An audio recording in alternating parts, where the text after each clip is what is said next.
नमस्कार सभी लोगों को। आप सभी लोगों का हार्दिक स्वागत है आज के हमारे इस वेबिनार में। आज का जो वेबिनार है, ये हम लोग देखने वाले हैं गर्दन दर्द और कमर दर्द से जुड़ी हुई शिकायतों में होलिस्टिक सॉल्यूशन किस तरीके से मिल सकता है।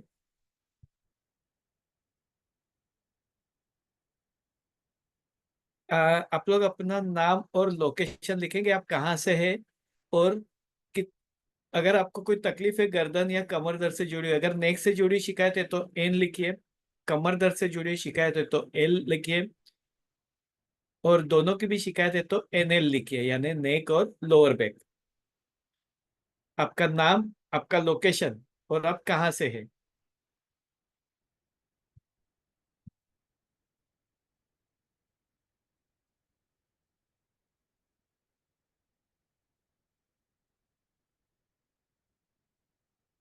अपने नाम के साथ में लिखिएगा ताकि पता चले कि आपको किनको तकलीफ है और आप कहाँ से हैं।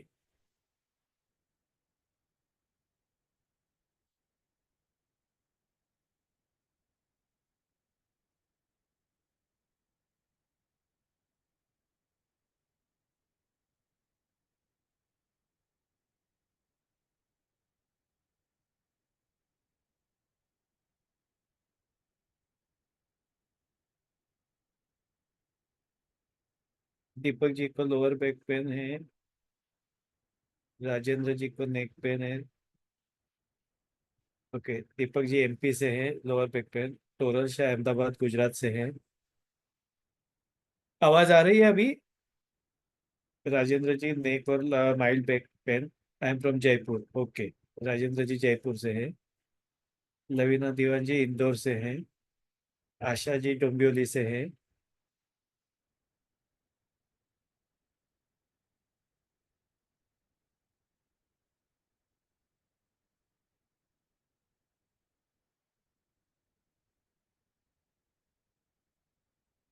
सुरेंद्र जी हिमाचल प्रदेश से है।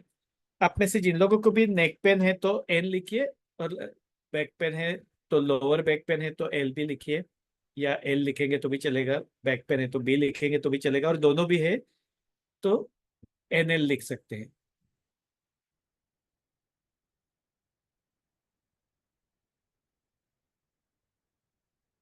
और हो सके तो कितने सालों से तकलीफ है आप ये मेंशन कीजिए। अभी आप केवल इतना ही लिखेंगे तो भी चलेगा। अगर ईयर से है, 5 साल से है तो 5 लिखेंगे तो भी चलेगा। अगर 5 महीने से है तो 5 एम लिखना। अगर 5 साल से है तो केवल नंबर लिखेंगे तो भी चलेगा, यानी कितना पुराना दर्द है ये भी हमें पता चले। 4-6 महीने से है या 1 महीने से है या 1 साल से है, जो भी है।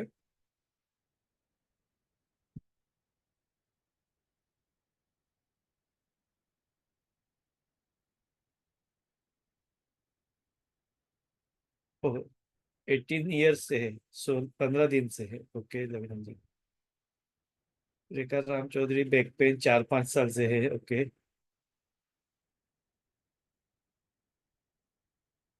2 महीने से है कि दीपक जी को।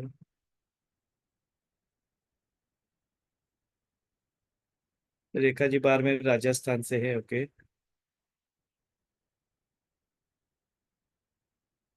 6 साल से बैक पेन है और नेक पेन 3 महीने से है। ओके। यानी 2-3 लोगों को अभी 15 दिन या 2 महीने से है, बाकी सब तकलीफ पुराने हैं। 5-6 साल, 10 साल, 12 साल, 18 साल। आज हम देखने वाले हैं कि ये जो हमारी तकलीफ है, ये तकलीफ कौन से, किस तरीके से उसको हम ठीक कर सकते हैं।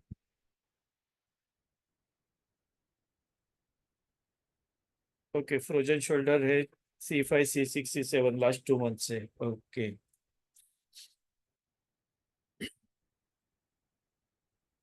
तो आज हम ये जानकारी लेंगे कि किस तरीके से होलिस्टिक अप्रोच से हम ये सारी शिकायत को कम कर सकते हैं। ठीक है।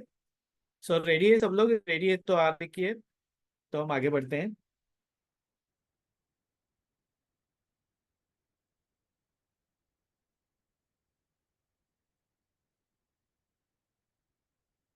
ओके। 2 साल से हैं, कभी कभी होता है, राइट? ठीक है। So all are ready.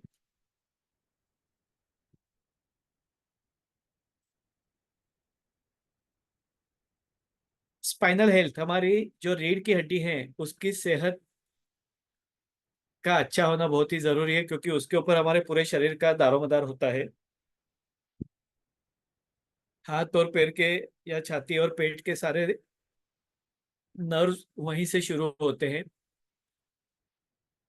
तो सबसे पहले हमें ये जानना चाहिए कि हमें ये तकलीफ क्यों होती है, क्योंकि जब तक आप बीमारी की जड़ का इलाज नहीं करेंगे तब तक आपको बीमारी ठीक नहीं होगी। आप टाइम बिंग सॉल्यूशन लेते हैं, आप पेन किलर खाते हैं, वो तभी प्रॉब्लम दब जाता है, ठीक नहीं होता है।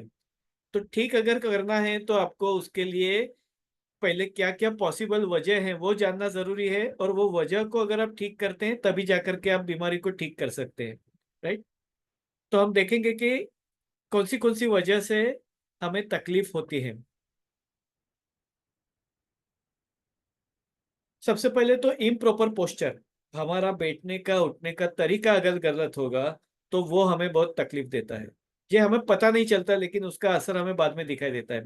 कई बार क्या होता है कि हम लोग फोन पे बात भी कर रहे हैं और कंप्यूटर ऑपरेटिंग भी कर रहे हैं, या गाड़ी चला रहे हैं, या अपना काम कर रहे हैं। जैसे आजकल अभी ईयरफोन और इसका इस्तेमाल हो रहा है, लेकिन पहले जब ईयरफोन वगैरह ज्यादा इस्तेमाल नहीं होता था तो किचन में भी इवन जो खाना पकाते वक्त में भी लोग मोबाइल पे बात भी कर रहे हैं और खाना भी पका रहे हैं। 15-20 मिनट बात होते जा रही है, फोन गर्दन के पास में रखा हुआ है, काम कर रहे हैं। कई सारे लोग आज भी गाड़ी चलाते वक्त में, खास करके टू व्हीलर वगैरह चलाते वक्त में, फोन इस तरीके से रखते हैं और गाड़ी चलाते हैं, जो रिस्की भी है लेकिन साथ साथ में आपके स्पाइन को भी तकलीफ देता है। कई बार हम लोग का बैठने का तरीका गलत होता है। जैसे अगर हम लोग कई बार रिलैक्स मोड में होते हैं तो हम लोग थोड़ा सा ऐसा टेढ़ा होकर के बैठे टीवी देख रहे हैं या तो बात कर रहे हैं, तो लेकिन थोड़ा रिलैक्स होकर के या टेढ़े होकर के बैठे हैं। कई बार हम लोग सोफे के हैंडल के ऊपर सर रख करके टीवी देख रहे हैं या न्यूज़पेपर पढ़ रहे हैं या मोबाइल देख रहे हैं। और खास करके ये पोस्चर का प्रॉब्लम मोबाइल में ज्यादा होता है, क्योंकि हम लोग मोबाइल इस तरीके से नीचे झुक करके देखते हैं। तो कंटिन्यू घंटों तक ये हाथ गर्दन हमारी नीचे झुकती है, जिसकी वजह से हमें तकलीफ होती है। और अगर आप देखेंगे तो ज्यादातर ये जो नेक पेन और बैक पेन, ये दोनों की शिकायत फॉरवर्ड बेंडिंग की वजह से होती है, क्योंकि हमारी सारी एक्टिविटी फॉरवर्ड बेंडिंग की है। अगर आप ऑफिस वर्क कर रहे हैं, अगर आप लिखने का या कंप्यूटर ऑपरेटिंग टाइपिंग वगैरह कर रहे हैं तो भी आपका यही पोजीशन होता है। अगर आप खाना बना रहे हैं तो उसमें भी आपको बार बार नीचे झुकना पड़ता है। आप कोई भी एक्टिविटी कर रहे हो, अगर खास करके कुछ ऐसे प्रोफेशन जैसे टीचर्स, तो जिनको बार बार नीचे झुक करके नोट्स बनाना, पेपर करेक्शन करना, ये सारा नीचे झुक करके करना पड़ता है। टेलर्स होते हैं तो वो लोग कटिंग वगैरह करते हैं तो उनको नीचे झुकना पड़ता है।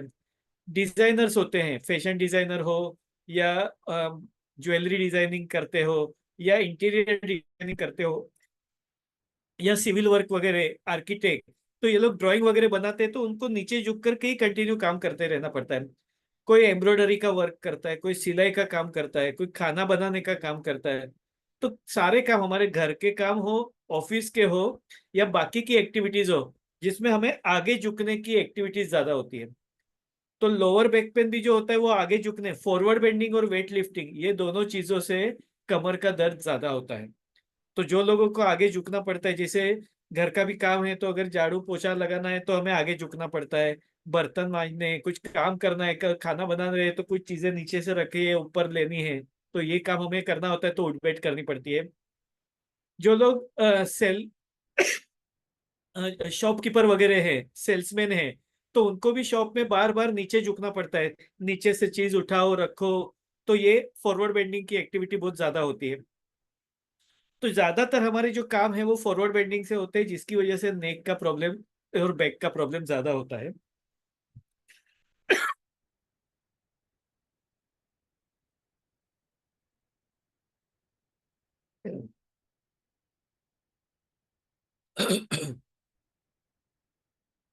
तो पोस्चर करेक्शन बहुत ही जरूरी है।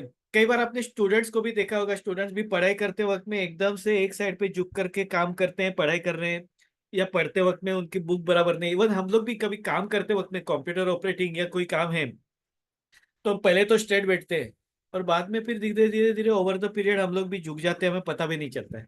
तो हमारा स्पाइन जो स्ट्रेट होना चाहिए वो धीरे धीरे धीरे बेंड हो रहा है। तो ये एक ही दिन में ये प्रॉब्लम नहीं होता है, लेकिन अगर ये घंटों तक अगर ये प्रक्रिया चलती रही तो धीरे धीरे आपका स्पाइन जो है वो टिल्ट होने लगता है, एक तरफ ज्यादा झुकने लगता है। तो दूसरे मसल्स जो है वो तनाव में आ जाते हैं, स्पाजम हो जाता है, मसल स्पाजम हो जाता है तो दर्द होने लगता है। और जिसकी वजह से फिर हमें तकलीफ शुरू होती है, सिम्टम्स आना शुरू हो जाते हैं। तो पोस्चर आपका ठीक से होना बहुत ही जरूरी है, क्योंकि शुरुआत वहां से हो रही है। अगर आप सोते वक्त आपका तरीका गलत है, बैठते वक्त का तरीका गलत है, तो उसकी वजह से ये तकलीफ ज्यादा होती है। कई बार इवन आपने देखा होगा बाइक या स्कूटर चलाते वक्त भी ना लोग थोड़ा सा टेढ़ा होकर के बैठते हैं। स्कूटर पे हम लोग नॉर्मली ऐसा स्ट्रेट बैठना चाहिए, लेकिन कुछ लोगों को थोड़ा टेढ़ा होकर के बैठ के स्कूटर चलाने की या टू व्हीलर चलाने की आदत होती है। काम करते वक्त में भी इस तरीके से थोड़ा सा एक साइड पे झुक करके आराम से बैठते हैं। कई बार हम लोग एकदम से ऐसा रिलैक्स मोड में हो जाते हैं, तो इस तरीके से बैठे बैठे टीवी देख रहे हैं, तो स्पाइन पूरा हमारा स्लैंटिंग में है। जैसा हम आराम चेयर में वगैरह जाते हैं तो एकदम से लेटे लेटे देख रहे हैं। कई बार बड़ा लोड वगैरह लेकर के बैठते हैं। तो ये सारी चीजें जो है वो हमारे पोस्चर को बिगाड़ देती है, और जिसकी वजह से उसका इम्पेक्ट होने लगता है और बाद में हमें तकलीफ शुरू हो जाती है। तो पोस्चर करेक्शन होना बहुत ही जरूरी है। फॉरवर्ड बेंडिंग मैंने बताया, जैसे कि आगे झुकने की एक्टिविटी ज्यादा है उससे तकलीफ होती है। वेट लिफ्टिंग, ये कई सारे लोगों को, जैसे बकेट वगैरह उठाते हैं, अभी जैसे फीमेल्स हैं घर में कपड़ा धोने का काम करना है और वॉशिंग मशीन इस तरीके से रखा हुआ है कि डायरेक्ट पानी का पाइप नहीं लग सकता या पानी का फोर्स कम है, तो हमें नीचे से बकेट उठा करके डालना पड़ता है। तो पानी का टांकी भरने के लिए हमें इस तरीके से इस्तेमाल करना पड़ता है। कई बार कोई चीज रखते हैं, उठानी है, डब्बा वगैरह रखते हैं, उठाते हैं, नीचे रखते हैं, नीचे से ऊपर उठाते हैं। तो ये करते वक्त में अगर तरीका गलत होगा तो कमर के ऊपर इजा आती है, इंजुरी होती है और बाद में कमर दर्द शुरू होता है। और जरूरी नहीं कि बहुत ज्यादा वजन हो, वजन 2-4 किलो 5 किलो भी हो सकता है, लेकिन वो तरीका गलत है काम करने का या उठाने का तो तकलीफ होती है। आप देखिए लेबर वर्कर 50 किलो का गोनी उठाते हैं, उनको तकलीफ नहीं हो रही है। और हम लोग सादी एक थाली नीचे घर में रखने को जाते हैं और अचानक से हमारी चमक आ जाती है कमर में। राइट। तो तरीका अगर गलत होगा तो तकलीफ होती है। तो पोस्चर करेक्शन होना बहुत ही जरूरी है। फॉरवर्ड बेंडिंग, वेट लिफ्टिंग, ये ज्यादा कॉमन वजह है जिसकी वजह से ये होता है। इंजरी, ट्रोमा, कई बार कोई एक्सीडेंट हो जाता है, जैसे हम लोग घर में भी फिसल गए, गिर गए, चोट आ गई, तभी तो उतना दर्द नहीं हुआ, लेकिन 8-15 दिन के बाद में या 1-2 साल के बाद में वो दर्द हमें महसूस होता है। कई बार बचपन में गिरे होंगे और बाद में हमें यंग एज में उसकी तकलीफ शुरू होती है। कई बार कोई एक्सीडेंट हो जाता है, टू व्हीलर से गिर गए, फोर व्हीलर का एक्सीडेंट हो गया, तो जो इंजरी लगती है तो इंजरी का इम्पेक्ट भी दर्द को शुरुआत करता है। और कई, और ये जरूरी नहीं है कि आज आपको इंजरी हुआ और कल से दर्द शुरू हो गया, ऐसा जरूरी नहीं है। जो मूंड मार होता है, ब्लंट इंजरी होती है, उसका इम्पेक्ट हमें कई महीनों के बाद में भी दिखाई देता है, कई सालों के बाद में भी दिखाई देता है। कई बार बचपन में गिरे हुए हैं और वो चोट का असर हमें 30-40-50 साल के बाद में भी असर देता है। तो अगर इंजरी हुई है, ट्रॉमा हुआ है, तो उसकी वजह से भी हमें वहां पे दर्द हो सकता है। तो ये मैं पॉसिबल कॉजेस में देख रहा हूं कि क्या क्या वजह हो सकती है, तो आप उसको अपने अपनी चीजों के साथ में आप उसको कोरिलेट कर सकते हैं कि इसमें से आपके लिए क्या लागू होता है। यानी आपका पोस्चर बराबर नहीं है, बैठने उठने का तरीका, क्योंकि वो आपको पता होता है कि मैं जो बात कर रहा हूँ तो उसके साथ में आपको समझ में आता है कि यस मेरा पोस्चर ठीक नहीं है, या तो मुझे आगे झुकना पड़ता है या वजन उठाना पड़ता है या कभी तो भी मैं गिर गया था। तो ये आपको ध्यान में आए, इसके हिसाब से हम कॉजेस देख रहे हैं। कई बार प्रोफेशन ऐसा होता है, जैसे मैंने कहा टीचर्स का, टेलर्स का, ज्वेलरी डिजाइनिंग वगैरह, जो डिजाइनर्स वगैरह होते हैं, तो उनका काम ही ऐसा होता है कि बारीकी काम करना है। जैसे आजकल मोबाइल रिपेयरिंग वगैरह जो है, तो पहले वॉच रिपेयरिंग वगैरह का भी काम जो होता था, तो ये एकदम बारीक काम है, एकदम से झुक करके आपको घंटों तक उसमें देखते रहना है। तो ये पोजीशन में फिर बाद में फिर गर्दन दर्द शुरू हो जाती है। और जो लोग कंटिन्यूअसली टेबल चेयर पे बैठने का काम करते हैं उनको कमर दर्द ज्यादा होता है। आप बहुत देखेंगे लेबर वर्कर को ये तकलीफ नहीं है, भाजी बेचने वाले को ये तकलीफ नहीं है, लेकिन टेबल चेयर पर बैठने वालों को ये तकलीफ ज्यादा है। जो लोग ऑफिस वर्क करते हैं, आईटी प्रोफेशनल्स हैं, उन लोगों को कमर दर्द ज्यादा होता है compare to labour work. Labour worker को ये तकलीफ उतनी नहीं होती है। मेंटल स्ट्रेस, ये बहुत ही महत्वपूर्ण वजह है जो हमें पता नहीं चलती है, लेकिन मानसिक तनाव की वजह से हमारा दर्द बढ़ जाता है। जैसे मानसिक तनाव ज्यादा होता है, जैसे अगर कोई वर्क, जैसे मार्च एंडिंग है, हमें प्रोजेक्ट कंप्लीट करना है या एक हमारा अगर चार्टर्ड अकाउंटेंट या वैसे लोग हैं जिन लोगों को फाइनेंशियल ईयर कंप्लीट हो रहा है मार्च एंडिंग में, तो वो वर्कलोड जो है वो उनको तकलीफ देता है, या तभी वो लोग पूरा स्ट्रेस लेवल उतना ज्यादा होता है कि बाद में उनकी गर्दन अकड़ जाती है या कमर में दर्द हो जाता है। स्ट्रेस की वजह से मस्पाज्म हो जाते हैं, जिसकी वजह से भी दर्द बढ़ जाता है। तो ये उतना ही महत्वपूर्ण वजह है। उसके बाद में इम्प्रॉपर न्यूट्रिशन, अगर आपका न्यूट्रिशन प्रॉपर नहीं है, कई सारे लोग हैं जिन लोगों को हरी भाजी अच्छी नहीं लगती है, जिन लोगों को कुछ चीजें खाने में अच्छा नहीं लगता है, कोई पर्टिकुलर टेस्ट ही उनको जमता है, तो आयरन कैल्शियम प्रोटीन विटामिन जो हमें शरीर में मिलना चाहिए वो प्रॉपरली नहीं मिलता है, जो इसके अभाव से भी कई सारे दर्द होते हैं। विटामिन डी की कमी की वजह से जो है वो उन लोगों को और भी तकलीफ होती है। खास करके जो लोगों को धूप में जाने का कम है और ऑफिस वर्क ज्यादा है, एसी में बैठना है, पंखे के नीचे बैठना है, ट्रैवलिंग हो रहा है, लेकिन बाकी ऑफिस वर्क ही ज्यादा है, एसी और पंखा, ऐसे लोगों को ज्यादा तकलीफ होती है। न्यूट्रिशन प्रॉपर नहीं है, जैसे आजकल कुछ लोग जो है वो टिफिन नहीं लेकर के जाते, फिर बाहर आते हैं तो बाहर क्या मिलता है, तो बाहर फास्ट फूड जंक फूड यही सारी चीजें मिलती है, तो जिसमें न्यूट्रिशन नहीं होता है, पोषक द्रव्य नहीं होते। पेट भर जाता है, टेस्ट मिल जाता है, लेकिन पोषण नहीं मिलता है। उन लोगों को ये तकलीफ ज्यादा होती है। लेकिन ज्यादा तकलीफ ये होती है एक्सरसाइज की कमी की वजह से। लेबर वर्कर को आप देखो, वो खेत में काम कर रहा है, खेत मजदूर जो है वो रोड पे पत्थर तोड़ने वाला पूरा दिन भर काम कर रहा है, ट्रक लोड अनलोड किया जाता है 50-100 किलो का गोनी भर के, तो वो लेबर वर्कर को कोई तकलीफ नहीं है। लेडीज भाजी का टोकरी उठा करके भागती है, 25-25 किलो का वजन सर पे रहता है, लेकिन उन लोगों को गर्दन दर्द नहीं हो रही है, उनको कमर दर्द नहीं हो रहा है। तकलीफ किसको है? जो लोग मूवमेंट कम करते हैं, एक्सरसाइज कम करते हैं, घर से निकले व्हीकल में बैठे, ऑफिस में पहुंचे ऑफिस में एसी में बैठे, वापस शाम को निकले गाड़ी में बैठे घर पे आए, बस यही जिनका काम है, सीडेंटरी लाइफ पैटर्न है, वर्किंग स्टाइल जिनका ऐसा है, उन लोगों को तकलीफ ज्यादा होती है। कितने लोग मेरी इस बात से सहमत है, या कौन आप अपने अ, ये जो वजह मैंने बताया उसमें से कौन सी वजह के साथ में आप अपने आप को quote कर सकते हैं? आप चैट बॉक्स में लिख सकते हैं। ओके, क्ले आर्टिस्ट है, तो क्ले आर्टिस्ट है तो आपको भी आगे झुक करके काम करना है, तो गर्दन और कमर दोनों के ऊपर लोड आता है।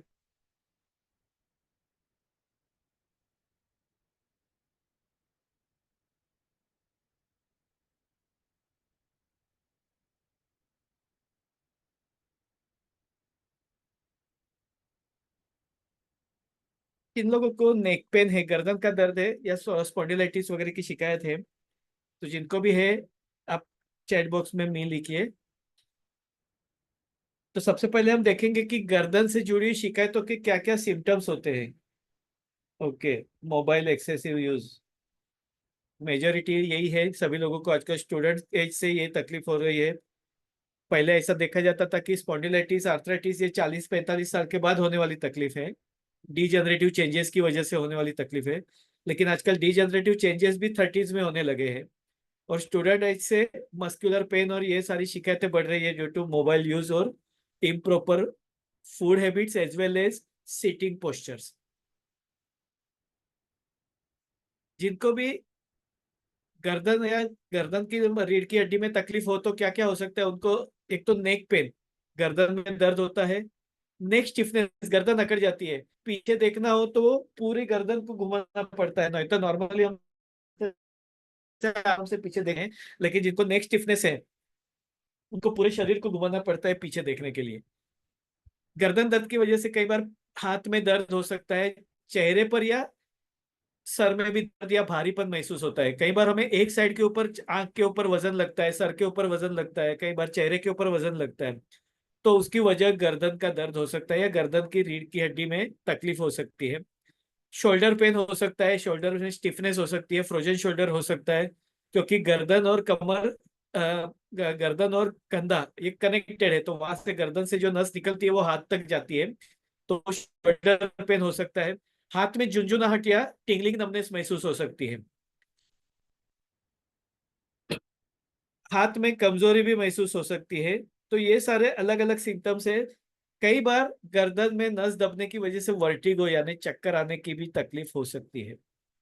कई सारे लोगों को चक्कर आते हैं, गर्दन में दर्द नहीं है लेकिन चक्कर आ रहे हैं, लेकिन उसकी वजह सर्वाइकल स्पॉन्डिलाइटिस हो सकती है। कई बार गर्दन में दर्द नहीं लेकिन हाथों में केवल झुंझुनाहट महसूस होती है, या तो हाथ में कुछ हिस्से में दर्द होता है, तो उसकी वजह भी गर्दन का दर्द हो सकता है, गर्दन का स्टिफनेस हो सकता है। तो स्पॉन्डिलाइटिस या गर्दन की शिकायत हो तो वहां पे तकलीफ हो ऐसा जरूरी नहीं है, उसका असर केवल हाथ पे भी हो ऐसा हो सकता है।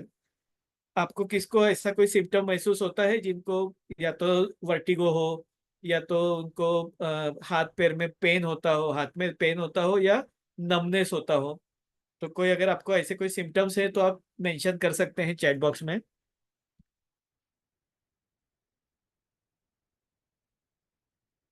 ओके।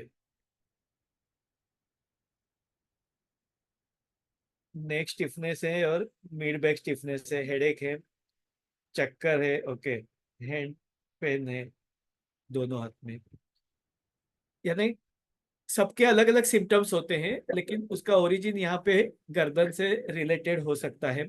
और खास करके ना वर्टिगो जब भी होता है ना तभी हमारा कॉन्फिडेंस पूरा हिल जाता है, क्योंकि चक्कर आते हैं तो हम अकेले कहीं जा नहीं सकते हैं, पकड़ पकड़ के जाना पड़ता है, और वो चक्कर ऐसे होते हैं कि जरा भी गर्दन घुमाई या ऊपर देखा तो एकदम से सब कुछ घूम जाता है ऐसा लगता है। और वो उसके लिए मेडिसिन कुछ भी नहीं है, सिर्फ वर्टिगो की टेबलेट्स दी जाती है जो वर्टिगो कम करता है, लेकिन नेक पेन के लिए उसका कोई एडवांटेज नहीं है, वो केवल चक्कर कम कर देता है। लेकिन जैसे ही गोली का प्रभाव कम होगा या गर्दन में अकड़न दर्द ज्यादा होगा तो वापस से चक्कर आ सकती है। तो वर्टिगो ये कोई बीमारी नहीं है, वर्टिगो रोग का लक्षण है। वर्टिगो की कई सारी वजह है, आंखों की वजह से हो सकता है, कान की वजह से हो सकता है, लो बीपी की वजह से हो सकता है, स्पॉन्डिलाइटिस की वजह से हो सकता है। तो वर्टिगो कोई बीमारी नहीं है, वो एक रोग का लक्षण है। लेकिन अगर वो स्पॉन्डिलाइटिस से रिलेटेड होगा, गर्दन के संबंधित होगा, और चक्कर आते हैं, तो जब तक आप गर्दन का इलाज नहीं करेंगे वो चक्कर आपका लॉन्ग टर्म के लिए जाएगा नहीं। तो उसके लिए आपको नेक का ठीक से इलाज कराना जरूरी होता है। उसी प्रकार से जिनको भी लोअर बैक पेन की शिकायत है, लोग अपना माइक बंद रखिएगा ताकि बीच में डिस्टरबेंस ना हो। जिनको भी कमर से जुड़ी शिकायत है, या lumbar spondylitis, low back stiffness, या लंबेगो, स्लिप डिस्क, ये सब अलग अलग नाम होते हैं, अलग अलग कंडीशन है, बट वो सब लोअर बैक से रिलेटेड है। लंबर स्पाइन से यानी L1 to L5, ये पांच जो रीढ़ की हड्डियां होती है उससे संबंधित वो पेन होता है। तो जिसमें लो बैक पेन होता है, बैक स्टिफनेस, कमर में जकड़न महसूस होती है कि हम लोग सुबह में उठते तभी कमर एकदम जकड़ी हुई लगती है, फिर थोड़ा हिलचाल होने के बाद, नहाने धोने के बाद में वो थोड़ा थोड़ा मूवमेंट फ्री होता है। कई बार बहुत ज्यादा बैठने के बाद में हम लोग खड़े होते हैं तो ऐसा टेढ़े हो जाते हैं और बाद में फिर धीरे धीरे सीधे होते हैं। सुबह में उठेंगे तभी ये तकलीफ होती है। पैरों में दर्द होता है या पैर में क्रैम्प्स आते हैं, खास करके काफ मसल्स में क्रैम्प्स आते हैं, पिंडलियों में। पैर में नमनेस हो जाता है, एकदम पैर सुन्न हो जाता है ऐसा लगता है। पैर में कमजोरी महसूस होती है, वीकनेस महसूस होती है, वो पैर की ताकत कम है ऐसा लगता है। ज्यादा देर हम खड़े नहीं रह सकते, खड़े रहने पर पैर में कंपन होने लगता है या दर्द होने लगता है, या वहां पे नमनेस फील होता है। तो ये अलग अलग इस तरीके से तकलीफ होती है, यानी गर्दन की वजह से हाथ में तकलीफ होती है और कमर की वजह से पैरों में तकलीफ होती है। किसी को है कमर में तकलीफ, अ, कमर की वजह से साइटिका पेन भी होता है। तो साइटिका पेन जो है बेसिकली ये हमारा लोअर बैक है, लंबर 1 to 5 का एरिया, यहाँ से ये नस निकलती है और वो बटक से होते हुए पैरों पर जाती है और पैर के उंगलियों तक पसार होती है। तो ये साइटिका नर्व होती है, लेकिन साइटिका नर्व की 3 ब्रांचेस होती है। तो कौन सी ब्रांच दब रही है उसके अनुसार पेन होगा। कुछ लोगों को केवल पीछे ही दर्द होता है, तो वो जो पीछे की नस दबती है, साइड की नस दबती है तो साइड में दर्द होता है, और आगे की नस दबती है तो आगे थाइस पे, फ्रंट आउटर साइड पे दर्द होता है। तो extreme outer side, back side, और फ्रंट आउटसाइड, तो ये कौन सी ब्रांच उसकी दब रही है साइटिका की उसके अनुसार दर्द होगा। तो साइटिका नर्व बेसिकली यहाँ से लंबर रीजन में से निकल करके नीचे आती है। तो उसमें कई बार बटक्स के ऊपर उसका पेन ज्यादा होता है, सीट एरिया पे ज्यादा दर्द महसूस होता है। लेकिन उसका ओरिजिन कमर में है। और कई बार कमर दर्द होने के बाद में आगे चल करके कई बार कमर दर्द ठीक हो जाता है, लेकिन साइटिका का दर्द शुरू हो जाता है। तो इस तरीके का उसका दर्द का प्रभाव होता है। कितने लोगों को कमर दर्द या साइटिका से परेशान है?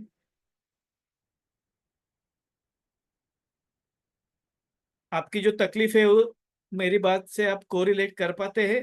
गर्दन दर्द जिनको है या कमर दर्द जिनको है, तो मैं जो बात बता रहा हूँ तो वो आपको कहीं पे कोई रिलेशन महसूस हो रहा है, या आपको लगता है कि ये जो मैं बात बता रहा हूँ वो बराबर है, आपको मैच हो रही है?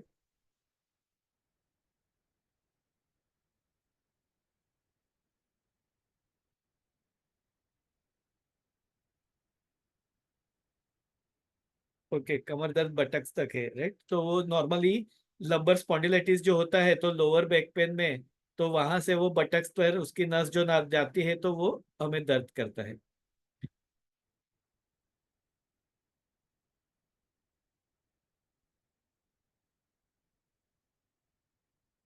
अभी जो मैं बात आपको बता रहा हूँ, अभी आप गौर से मेरी बात सुनिएगा और समझने की कोशिश कीजिएगा। भी इसमें से कई सारे लोग हैं, अभी कुछ लोग हैं जिन लोगों को 15 दिन से या 2 महीने से दर्द हो रहा है, तो वो मोस्टली पोस्चरल अगर करेक्शन करते हैं, कुछ लाइट एक्सरसाइज वगैरह करते हैं, तो उससे वो उनका दर्द चला जाएगा। लेकिन जिनको क्रॉनिक पेन है 5 साल से, 10 साल से, 15 साल से, तो अभी आप मुझे एक बात बताइए, अगर मेडिसिन से अगर बीमारी ठीक होती है तो इतने साल तक बीमारी ठीक क्यों नहीं हुई? हम लोग कहते हैं ना कि मॉडर्न मेडिसिन फास्ट है, एलोपैथी फास्ट है। फास्ट की तो बात जाने दीजिए, 5, 10 साल, 15 साल क्यों लगते हैं? एक बात, अभी आप में से कितने लोगों को डॉक्टर ने बताया कि आपकी नस दब रही है, या ऑस्टियोफाइट फॉर्मेशन हो गया है कि रीढ़ की जो हड्डी है उसमें हड्डी बढ़ रही है, ऐसा? या कोई नस दब रही है गर्दन में या कमर में, या गादी दब रही है या गादी खिसक गई है? आप में से कितने लोगों को डॉक्टर ने कहा है कि आपकी नस का प्रॉब्लम है, आपकी नस दब रही है जिसकी वजह से आपको दर्द हो रहा है, या आपकी हड्डियां कमजोर हो गई है उसकी वजह से दर्द हो रहा है? कोई है ऐसा जिसको डॉक्टर ने कहा हो कि आपको नस का प्रॉब्लम है या आपकी रीढ़ की हड्डी में नस दब रही है? Okay, osteophyte, right? ऑस्टियोफाइट यानी क्या होता है कि जो वर्टेब्रल कॉलम है, तो वर्टेब्रा में वो हड्डी थोड़ी पॉइंटेड हो जाती है, जैसे कांटा जैसा हो, और वो नस को चुभता है, राइट? अभी एक बात आप मुझे बताइए, जिनको भी पुरानी तकलीफ है वो लोग अपने मेमोरी को थोड़ा कष्ट दीजिए। आपको 5 साल से, 10 साल से, 15 साल से जो भी आपको तकलीफ है, भले या 6 महीने से, 1 साल से तकलीफ है, ये तकलीफ आपको 24/7 एक सरी की है क्या? 2400 घंटे रोज एक समान दर्द होता है क्या? कभी तो ज्यादा होता है, कभी कम होता है। अभी जिन लोगों को भी डॉक्टर ने बोला है कि नस दब रही है, यस, अप एंड डाउन होता है, करेक्ट? ऑस्टियोफाइट फॉर्मेशन हो गया, यानी हड्डी बढ़ गई है, बराबर है? अभी जो हड्डी बढ़ी है तो वहां से जो नस निकलती है वो हड्डी उसको चुभा रही है, जिसकी वजह से दर्द हो रहा है। या जिनकी गादी दब गई है, या नर्व कंप्रेस हो गया है, डॉक्टर ने बोला है आपका नर्व कंप्रेस हो गया है, नस दब गई है, ठीक है? अभी नस तो दब गई है, हड्डी बढ़ रही है, गैप हो गया है, तो आपको 2400 घंटे दर्द एक समान होना चाहिए या वो दर्द कम ज्यादा होना चाहिए? क्योंकि हड्डी तो बड़ी हुई है ही, तो वो चुभन भी तो 2400 घंटा होना चाहिए। गैप हो गया है तो वो भी गैप हुआ ही है कंटिन्यूअसली, तो उसका दर्द तो हमेशा होना चाहिए। नस दब रही है तो वो भी ठीक नहीं हुई है, तो उसका दर्द भी हमें 2400 घंटा होना चाहिए। तो फिर 2400 घंटा दर्द क्यों नहीं हो रहा है हमें? होता है किसी को 2400 घंटा दर्द चालू ही रहता है, 15 साल से तकलीफ है तो 15 साल से 2400 घंटा दर्द है क्या उनको? 10 साल से तकलीफ है या 5 साल से, इवन 15 दिन या 2 महीने से भी जिनको भी तकलीफ है, आप ये बताइए कि आपको कंटिन्यूस पेन होता है या ऑफ एंड ऑन होता है? कभी ज्यादा होता है, कभी कम होता है।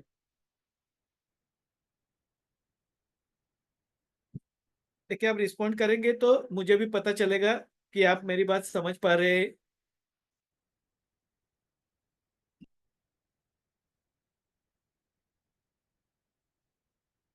आपको दर्द एक जैसा रहता है या अप डाउन होता है, कम ज्यादा होता है? कभी कभी होता है, राइट, कभी होता है कभी नहीं होता है। लेकिन हड्डी तो बड़ी हुई है, तो दर्द एक से ऐसा होना चाहिए कि नहीं? आप समझ रहे मेरी बात को?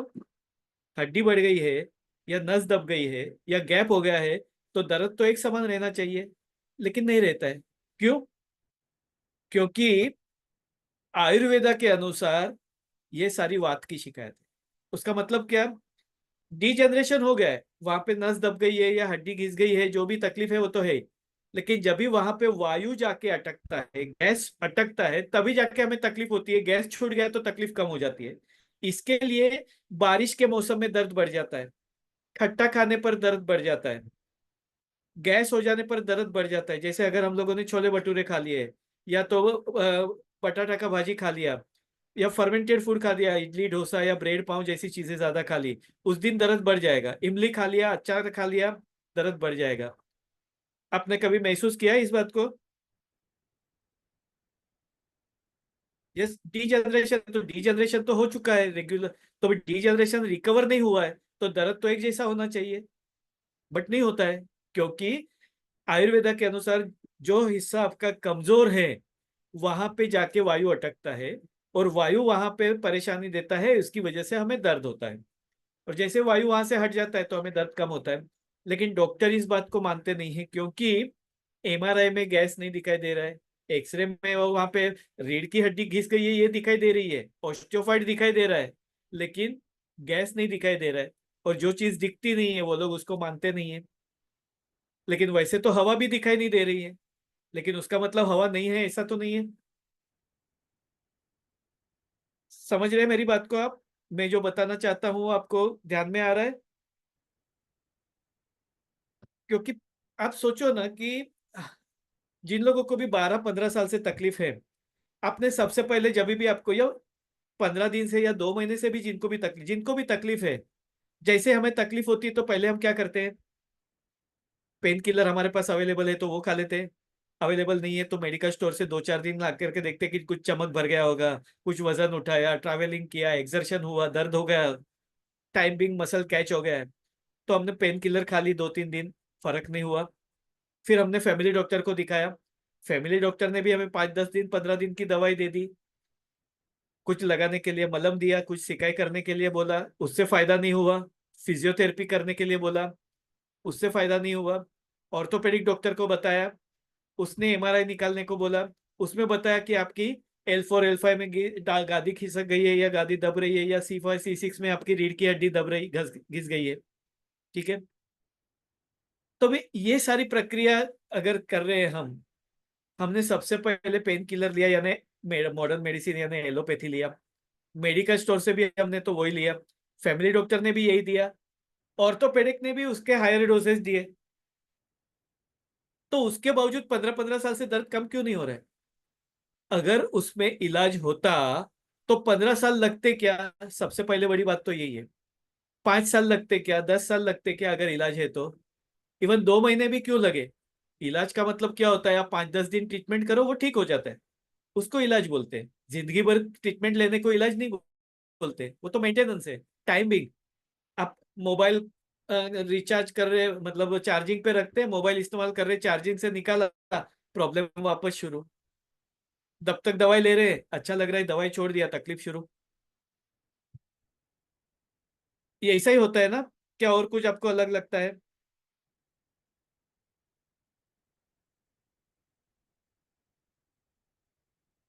क्योंकि पूरी तरीके से ठीक करने के लिए आपको उसका होलिस्टिक सॉल्यूशन ढूंढना पड़ेगा। केवल पेन किलर लेंगे तो दवाई से आप ठीक होंगे ऐसी बात नहीं है।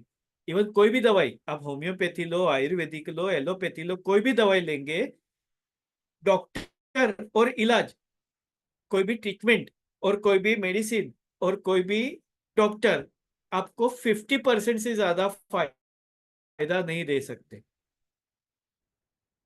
आप ध्यान से सुनिएगा मेरी बात को। कोई भी इलाज, कोई भी बीमारी के लिए आप बात करो, डॉक्टर का और ट्रीटमेंट का रोल 50% से ज्यादा नहीं है। 50% रोल आपका खुद का है। अगर आपको ठीक होना है तो बाकी के 50% आपके हाथ में है। कैसे? वो हम देखेंगे।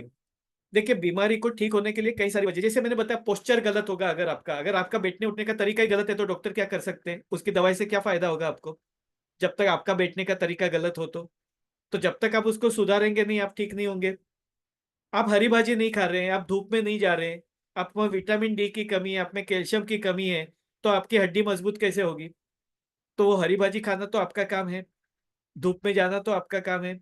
आप एक्सरसाइज नहीं कर रहे, आप सीडेंट्री वर्क कर रहे हैं, तो फिर आपको तकलीफ हो रही है तो एक्सरसाइज, डॉक्टर ने बताया कि गर्दन दर्द है, आपको रोज नेक का एक्सरसाइज करना है, आप कर रहे हैं क्या,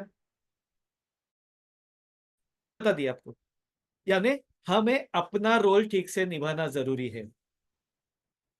कुछ चीजें हैं कि वो अगर हम सीख ले तो 50% काम अगर अच्छा से हो जाता है, वो हमारा रिजल्ट और बढ़ा देता है। लेकिन एक बात समझ में रखे, मॉडर्न मेडिसिन या एलोपैथी दवाई बीमारी के लक्षण को इलाज करती है, बीमारी की जड़ को इलाज नहीं करती है। आपको दर्द होता है, पेन किलर। आपको नमनेस वीकनेस महसूस होती है तो विटामिन बी कॉम्प्लेक्स दे दिया। आपकी हड्डी कमजोर है तो कैल्शियम की टेबलेट दे दी। आपको एसिडिटी है तो एंटासिड्स दे दिया। लेकिन आपको वीकनेस क्यों लग रही है, आपकी हड्डियां कमजोर क्यों हो रही है, इसको जब तक आप इलाज नहीं करेंगे तब तक वो दवाई का इलाज टेम्पररी होगा। क्योंकि मॉडर्न मेडिसिन केवल रोग के लक्षणों को देखता है, रोग की जड़ को नहीं देखता है। और बीमारी तभी ठीक होगी अगर जड़ को इलाज किया जाए। आप मेरी बात से सहमत है? अगर सहमत है तो एग्री है तो ए लिखिए। मैं जो बात बता रहा हूँ वो उससे अगर आपको वो बात समझ में आ रही है तो आप ए लिखिए या यस लिखिए। अगर बाथरूम में नल चालू रह गया है, रूम में पानी भर गया, बराबर, तो सिर्फ आप रूम का पानी निकालेंगे तो रूम कितनी देर तक सूखा रहेगा? 1 घंटा, 2 घंटा, 4 घंटा?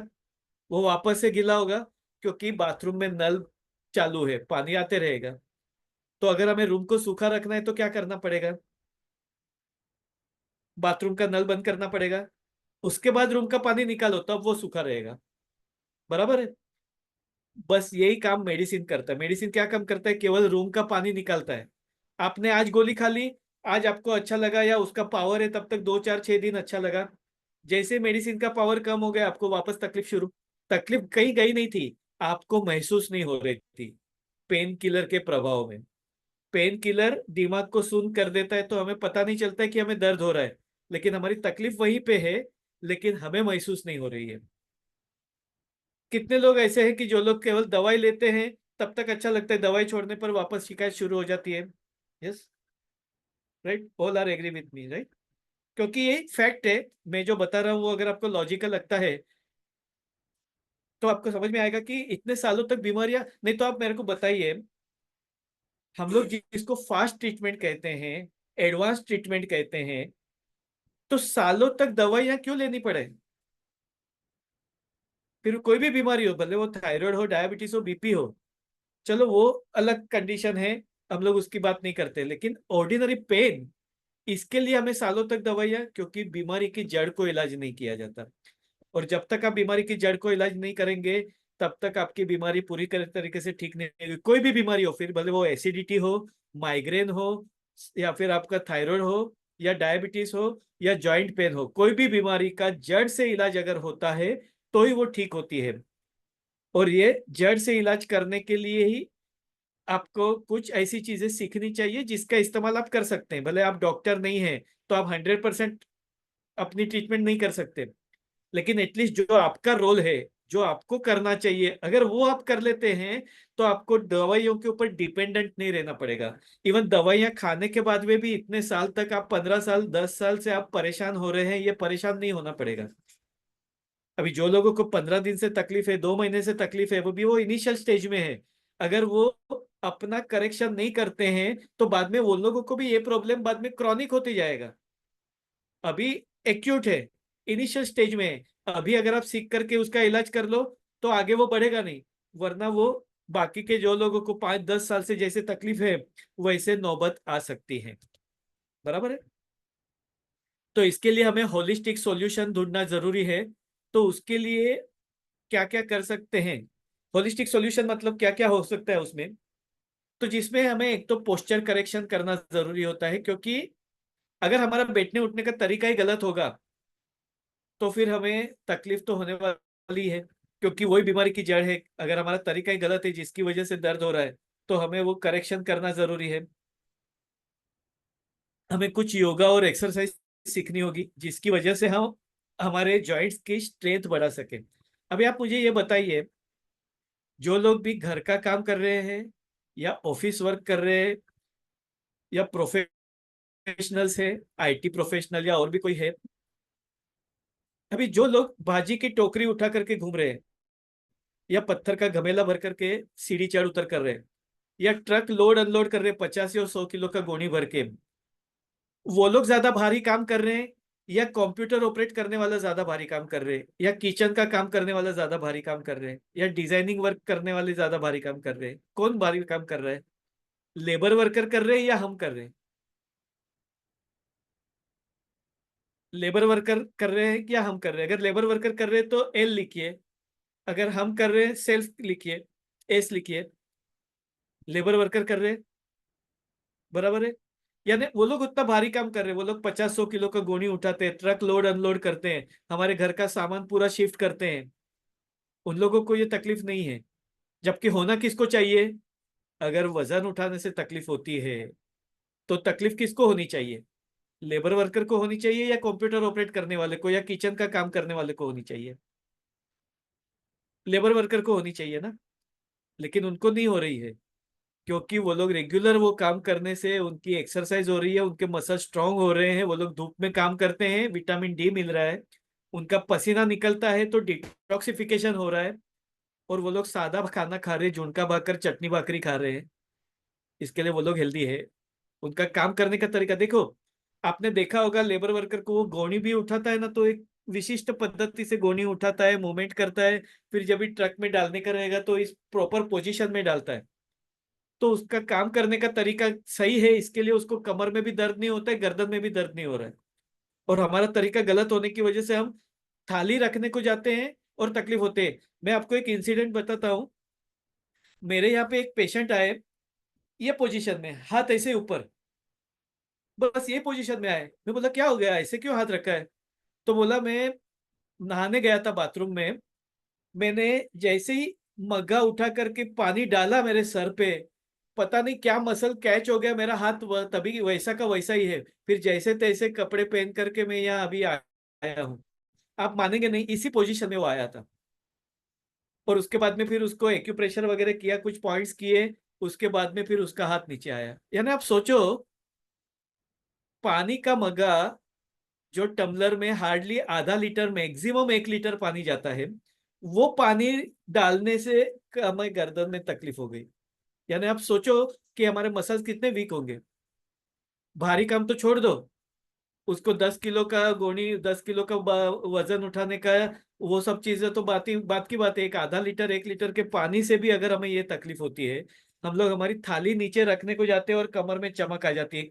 थाली रखने को तो जाने तो कई बार जोर से छींक खाते हैं, और छींक खाते हैं और चमक कमर पकड़ लेती है। अनुभव किया होगा आपने कई बार। तो ये सारी चीजें क्यों हो सकती? क्योंकि हमारे मसल्स वीक है। तो मसल्स की स्ट्रेंथ बढ़ाना उसका सॉल्यूशन है, दर्द को दबाना उसका सॉल्यूशन नहीं है। छींक आने से आपका कमर में दर्द नहीं होना चाहिए, खांसी आने से आपके मसल्स में पेन नहीं होना चाहिए, थाली नीचे रखने से या घर का काम करने से वो दर्द नहीं होना चाहिए। हम लोग जो घर का काम अभी कर रहे हैं, हमारे दादी परदादी ने तो कितना काम किया था। कुएं में से पानी भरना, मसाला कूटना, अनाज पीसना, वो तो कितना भारी काम था। उन लोगों को तकलीफ नहीं थी। हमारे घर में तो वॉशिंग मशीन है, मिक्सर ग्राइंडर है, काम वाली बाई आकर के झाड़ू पोछा लगाती है, उसके बावजूद भी हमें तकलीफ है। समझ रहे मेरी बात को आप? तो जब तक आप अपना खुद का रोल ठीक से नहीं निभाएंगे, आपकी तकलीफ कम नहीं होगी। और उसके लिए आपको सीखना होगा होलिस्टिक सॉल्यूशन की किस तरीके से हम ये तकलीफ से छुटकारा पा सकते हैं। एग्री? आप मेरी बात से सहमत हैं? मैं जो बोल रहा हूँ वो आपको बात गले उतर रही है? अगर एग्री है तो ए लिखिए या यस लिखिए, राइट। तो इसके लिए आपको कुछ चीजें सीखनी होगी खुद ब खुद, और ये चीजें तुरंत से सीख करके नहीं होती, उसको आप इम्प्लीमेंट करना होगा। तो वो आप तभी जाकर के अपनी तकलीफ से छुटकारा पाएंगे, नहीं तो ये बार बार दवाइयाँ लेना। अभी आप सोचो 10-15 साल से जिनको भी तकलीफ है वो बीच बीच में जब भी तकलीफ होती है तभी गोली खानी पड़ती है। तो वो गोली से किडनी के ऊपर कितना नुकसान होता है, लीवर के ऊपर कितना नुकसान होता है। ये 1-2 दिन में नहीं होता है, लेकिन ओवर द पीरियड तो उसका इम्पेक्ट हो सकता है ना। तो हमें ये चीजें भी ध्यान में रखनी है, क्योंकि ऑर्गन एक बार डैमेज हो गया बाद में वो रिकवर नहीं होता है जल्दी से। लोग बोलने के लिए आसानी से बोल देते हैं आपको ट्रांसप्लांट करना पड़ेगा, आपको रिप्लेसमेंट करना पड़ेगा, नी रिप्लेसमेंट कर डालो, कमर का ऑपरेशन कर डालो। ये उतना आसान नहीं है। आपके शरीर को एक बार आप चीर काप करो तो बाद में उसको रिपेयरिंग करने के लिए बहुत वक्त लगता है। वो वापस से रिगेन नहीं हो सकता है जल्दी से। तो वो नौबत नहीं आनी चाहिए, हमें उतना दूर तक जाना ही नहीं है। हमें जल्दी से जल्दी उससे छुटकारा पाना है। करेक्ट।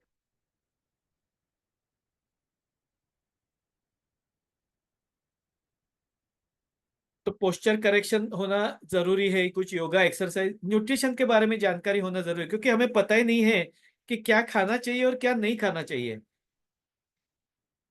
देखिए सभी जगह पे कैलोरी की बात होती है, विटामिन की बात होती है, लेकिन आप कोई भी डॉक्टर को पूछो कि मैं क्या नहीं खाऊं जिससे मेरी तकलीफ बढ़ेगी, डॉक्टर बोलेंगे ऐसी कोई चीज नहीं, आप सब कुछ खाइए।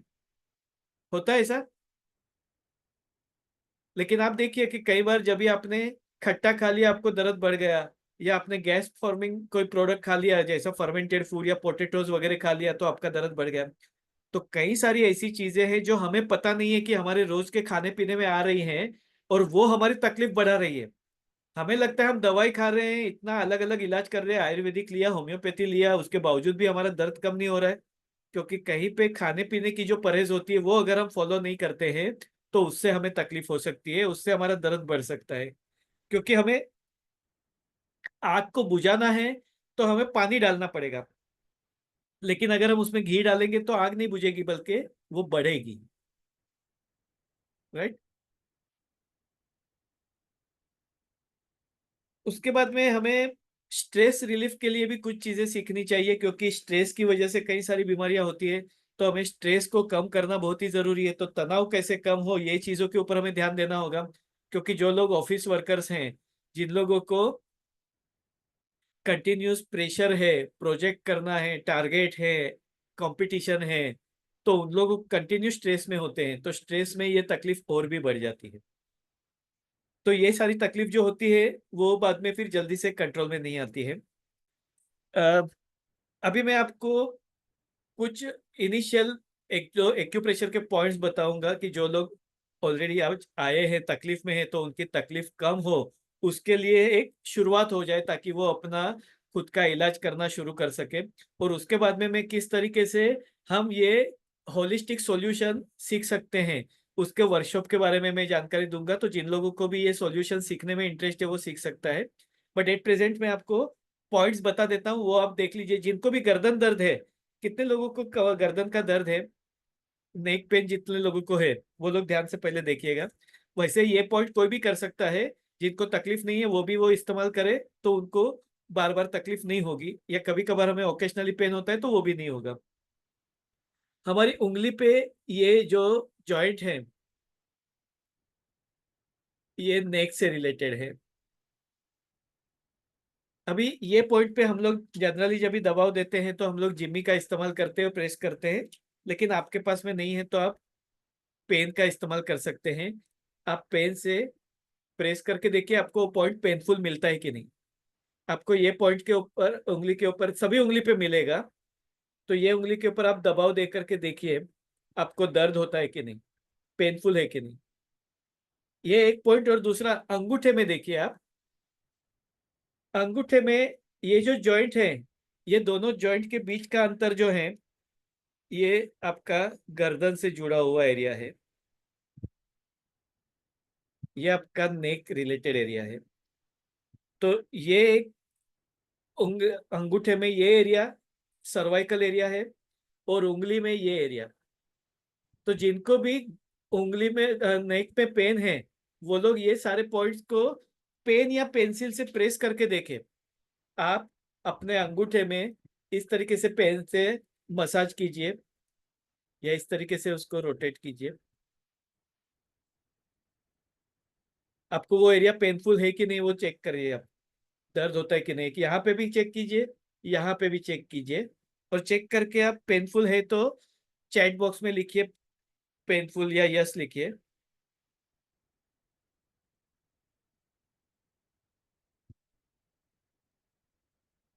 यस। परमजीत जी आप चेक करके बताइए, जिनको भी नेक पेन है वो चेक करके बताए। आप पेन या पेंसिल लेकर के उसको प्रेस कीजिए, थोड़ा मसाज कीजिए, आपको वो एरिया पेनफुल मिलेगा। दर्द होता है आपको? अगर दर्द होता है तो पी लिखिए पेनफुल के लिए। उंगली में है तो जैसा उंगली में है आप अंगूठे में भी चेक कीजिए, क्योंकि वो सर्वाइकल का एरिया यहाँ पे भी है। यहाँ पे थोड़ा बड़ा एरिया है तो आपको थोड़ा ध्यान से करना पड़ेगा। तो आप प्रेस करके पूरा एरिया चेक कर सकते हैं थोड़ा, ताकि आपको इनिशियली अभी सीखने के लिए वक्त लगेगा, लेकिन आप ये नोट करके रखिए। ये पॉइंट के ऊपर आप रेगुलरली पेन से मसाज कीजिए, आपको गर्दन दर्द में राहत मिलेगी। और एक आसान तरीका मैं बताता हूँ आपको, जो भी आपको नेक पेन है तो ये एक पेपर टेप है जिसके ऊपर मूंग का दाना या मेथी का दाना लगा सकते हैं। मैंने यहाँ पे जैसे मेथी का दाना लगाया है। आपका जो पेनफुल एरिया है वो पेन से मार्क कर दीजिए, जो दुखता है वो, उसके ऊपर आप मूंग का या मेथी का दाना लगाइए और वो पट्टी लगा के रखिए। रात को लगा दिया, सुबह में निकाल दिया, या 24 घंटा रखा, 2 दिन रखा, 3 दिन रखा, आप रख सकते हैं। उसी तरीके से अगर समझो कि यहाँ पे उंगली में अंगूठे में दर्द है तो वो सर्वाइकल का एरिया है, तो अभी लार्ज एरिया कवर करना है हमें, तो वहां पे आप ज्यादा पॉइंट्स या ज्यादा दाने लगा सकते हैं।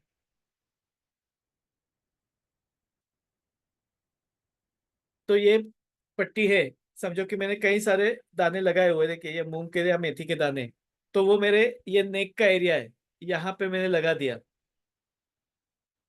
ये पूरा दिन भर अभी इसके ऊपर मैं दूसरा टेप लगा दूं और रात भर रखूं, 1 दिन, 2 दिन, 3 दिन, तो ये मेरे नेक पेन के लिए काम में आएगा। जिन लोगों को भी नेक पेन की शिकायत है वो चेक करें, और पेनफुल है तो बताइए।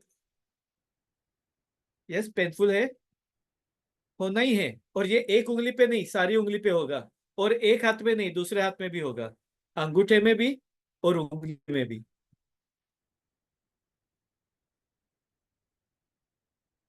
आप रेगुलरली करेंगे आपका दर्द कम हो जाएगा, आपको पेन किलर की जरूरत नहीं पड़ेगी। इवन अभी आप वेबिनार करते करते भी ये चीज करते रहेंगे तो वेबिनार खत्म होने तक आपको नेक में थोड़ा रिलीफ जरूर से मिलेगा। ठीक नहीं हो जाएगा पूरा, लेकिन रिलीफ जरूर से मिलेगा। है पेनफुल? इजी है, कर सकते हैं हम आसानी से। उसके बाद में जिनको भी कमर का दर्द है, तो ये कमर के लिए ये पॉइंट जो है उंगली में, यहाँ पे जो मिडल पोर्शन से नीचे, ये जो लोअर पोर्शन है उंगली का, तो उसमें ये नीचे वाला जो पोर्शन है, यहाँ पे आपको पेन मिलेगा। वहां पे आप पेन से मसाज करके देखिए आपको पेनफुल मिलता है कि नहीं। एक तो वहां पे मिलेगा, और दूसरा हथेली में, हाथ के पीछे की साइड में हथेली में, ये देखिए ये मिडल पोर्शन, ये दो दो उंगली के बीच का जो लाइन है उसका मिडल पोर्शन, ये जो अपनी हथेली है ये हिस्सा, इसका मिडल पोर्शन जहाँ पे ग्रीन कलर दिखाई दे रहा है आपको, ये कमर से जुड़ा हुआ पॉइंट है। और वहां पे आप चेक करके देखिए आपको पेनफुल मिलता है कि नहीं, आप पेन से दबाइए, आपको पेनफुल मिलेगा। आप वो एरिया को प्रेस कीजिए, ये एरिया को प्रेस कीजिए, मसाज कीजिए, मिलता है पेनफुल है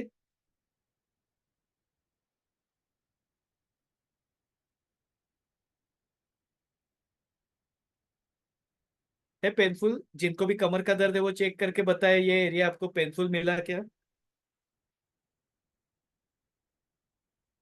है, राइट।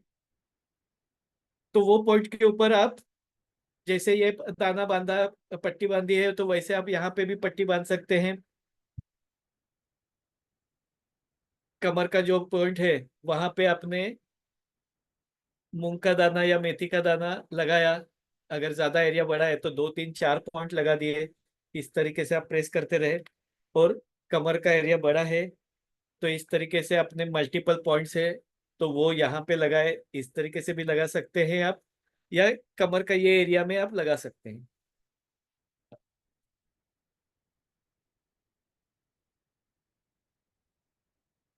यहाँ पे टेप लगा करके रखिए, इसके ऊपर दूसरी टेप लगा दीजिए, और इस तरीके से कंटिन्यूस 12 घंटे, 24 घंटे, एक दिन, 2 दिन आप रख सकते हैं।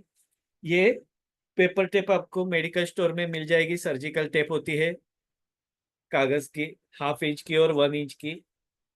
तो जरूर ये दो, यानी कितना आसान तरीका है। आपके घर में मूंग का दाना आता होता है, मेथी का दाना है, कोई भी दाना आप लगा सकते हैं। आप पेपर टेप ले लीजिए, पेन है आपके पास में, पॉइंट प्रेस करके चेक करके आप वो पॉइंट मार्क करिए, और वहां पे वो दाना लगा दीजिए। रात भर रखिए, सुबह में पानी में काम करना है तो दाना पट्टी निकाल दीजिए, वापस से रात को रखिए। ज्यादा दर्द हो रहा है तो कंटिन्यू 1 दिन 2 दिन रख सकते हैं, आपकी तकलीफ कम करने में फायदा होगा। आसान है, कर सकते हैं हम इतना।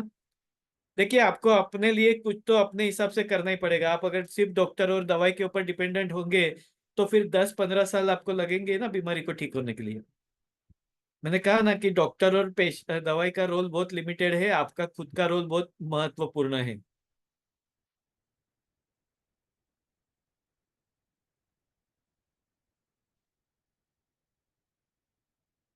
कितने लोगों को ऐसा लगता है कि हमें ये चीज सीखनी चाहिए, हमारा खुद का सॉल्यूशन, ये केवल एक्यूप्रेशर नहीं होगा।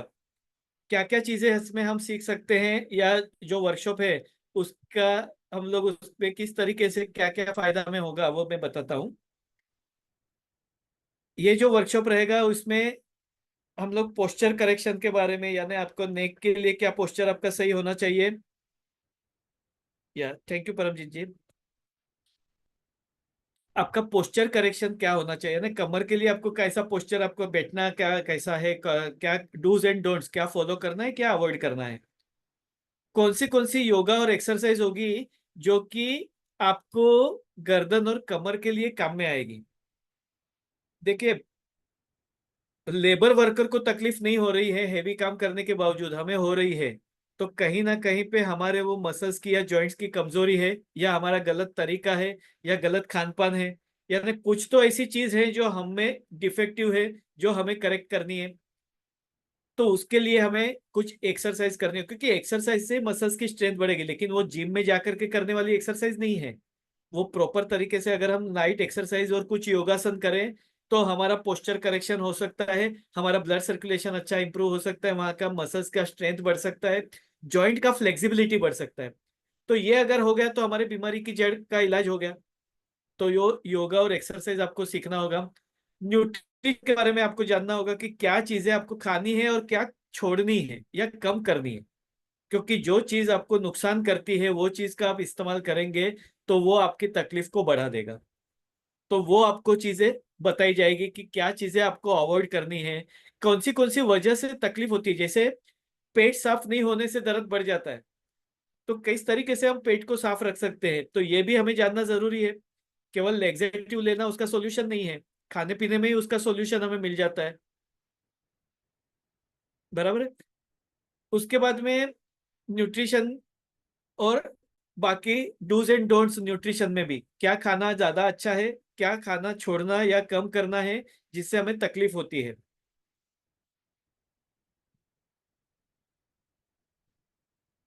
स्ट्रेस को किस तरीके से कम कर सकते हैं, हमारे तनाव को, क्योंकि हर एक को अपना अपना स्ट्रेस है।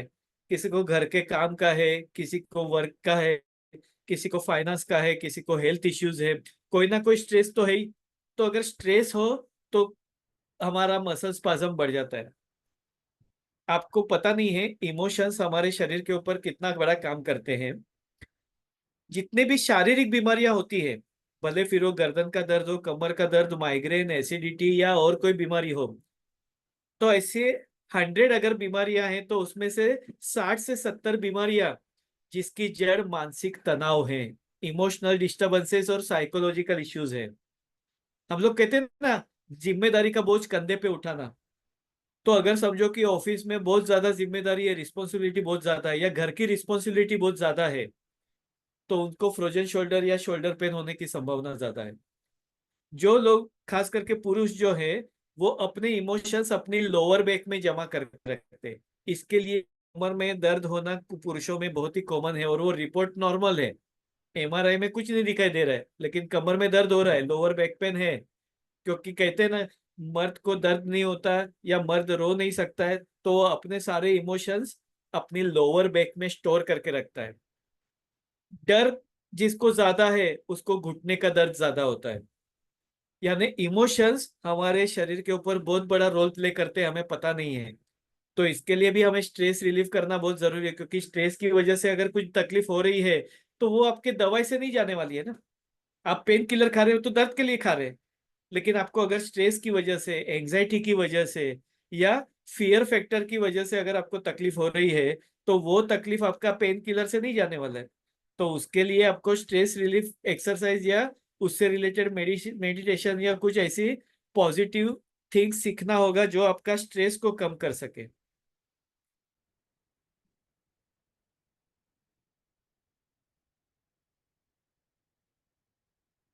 या हेवी वेट भी एक रीजन हो सकता है, क्योंकि आपका पेट जब आगे होता है तो लोअर बैक के ऊपर, वो लोअर लंबर स्पाइन जो है उसके ऊपर तनाव बढ़ता है।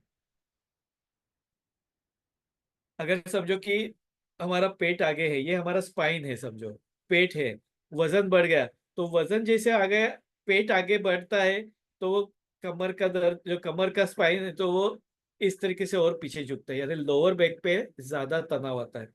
तो वजन एक महत्वपूर्ण वजह हो सकती है दर्द के लिए, खास करके लोअर बैक पेन के लिए, क्योंकि पेट का भाग आगे आता है तो तकलीफ होती है।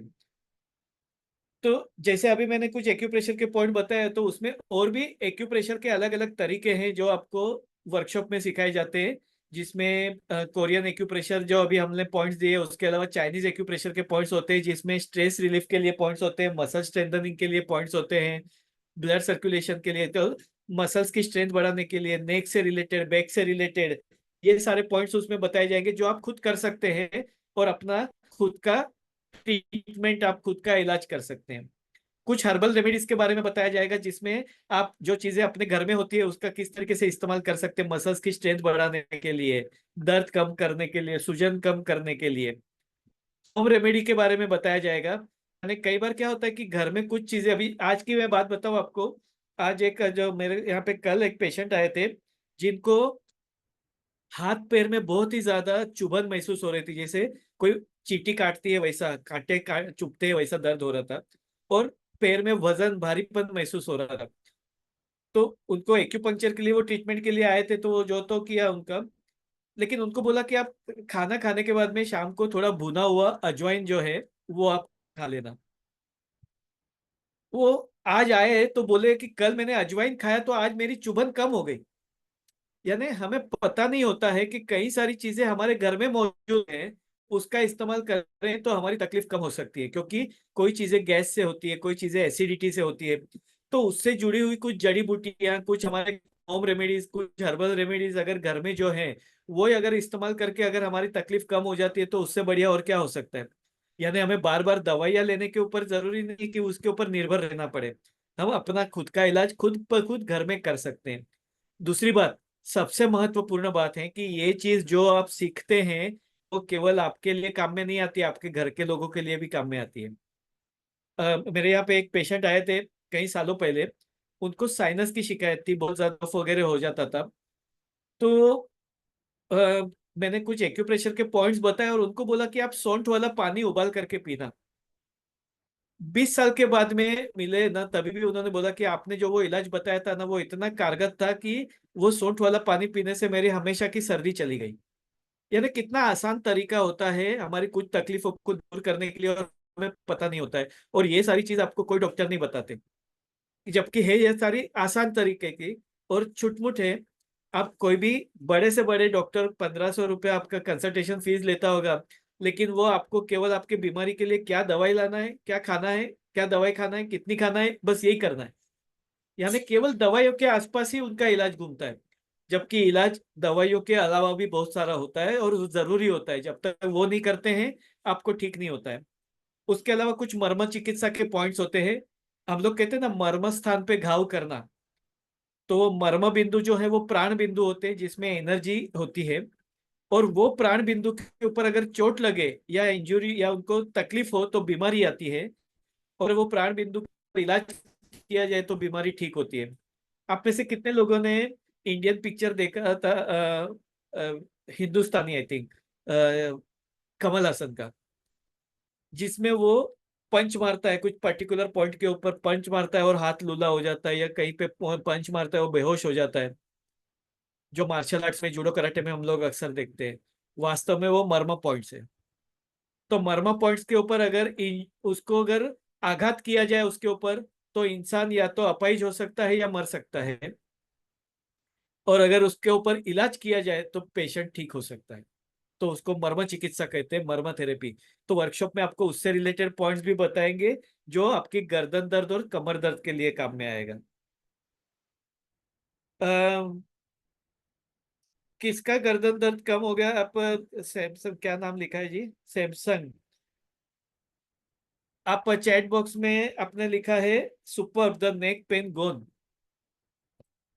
आप देखिए ना, हम लोग वेबिनार देख रहे हैं, उतने पीरियड में आपका गर्दन का दर्द कम हो गया। आप आपका नाम बताएंगे प्लीज चैट बॉक्स में। ये सैमसंग लिखा हुआ है तो पता नहीं चलता है।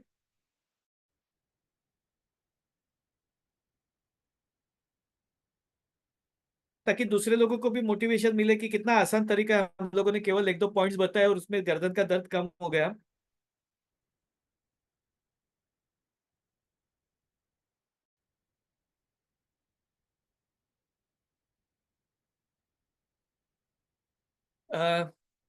Samsung SM M146B। Suresh ji, okay, great. तो आपका दर्द कम हो गया गर्दन का, क्या कमर का? नेक पेन गोन ना?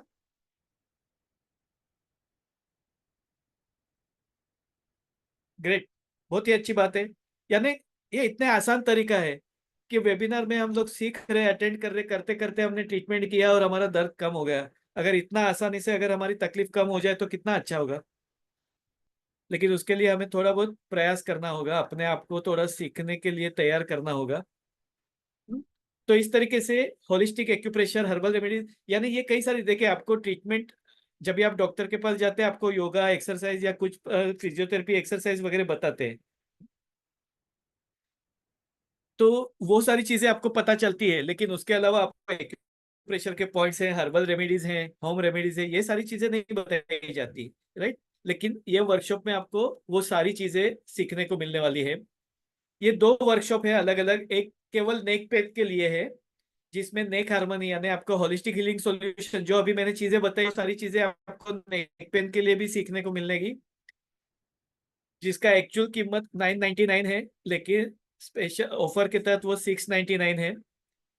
ये नेक पेन के लिए जो अभी मैंने होलिस्टिक सॉल्यूशंस बताए, ये सारी चीजें आपको नेक पेन के लिए मिलेगी। Posture correction, yoga exercise, nutrition, stress relief, holistic acupressure, herbal remedies, home remedies, मर्मा थेरेपी, ये सारे आपके सॉल्यूशंस।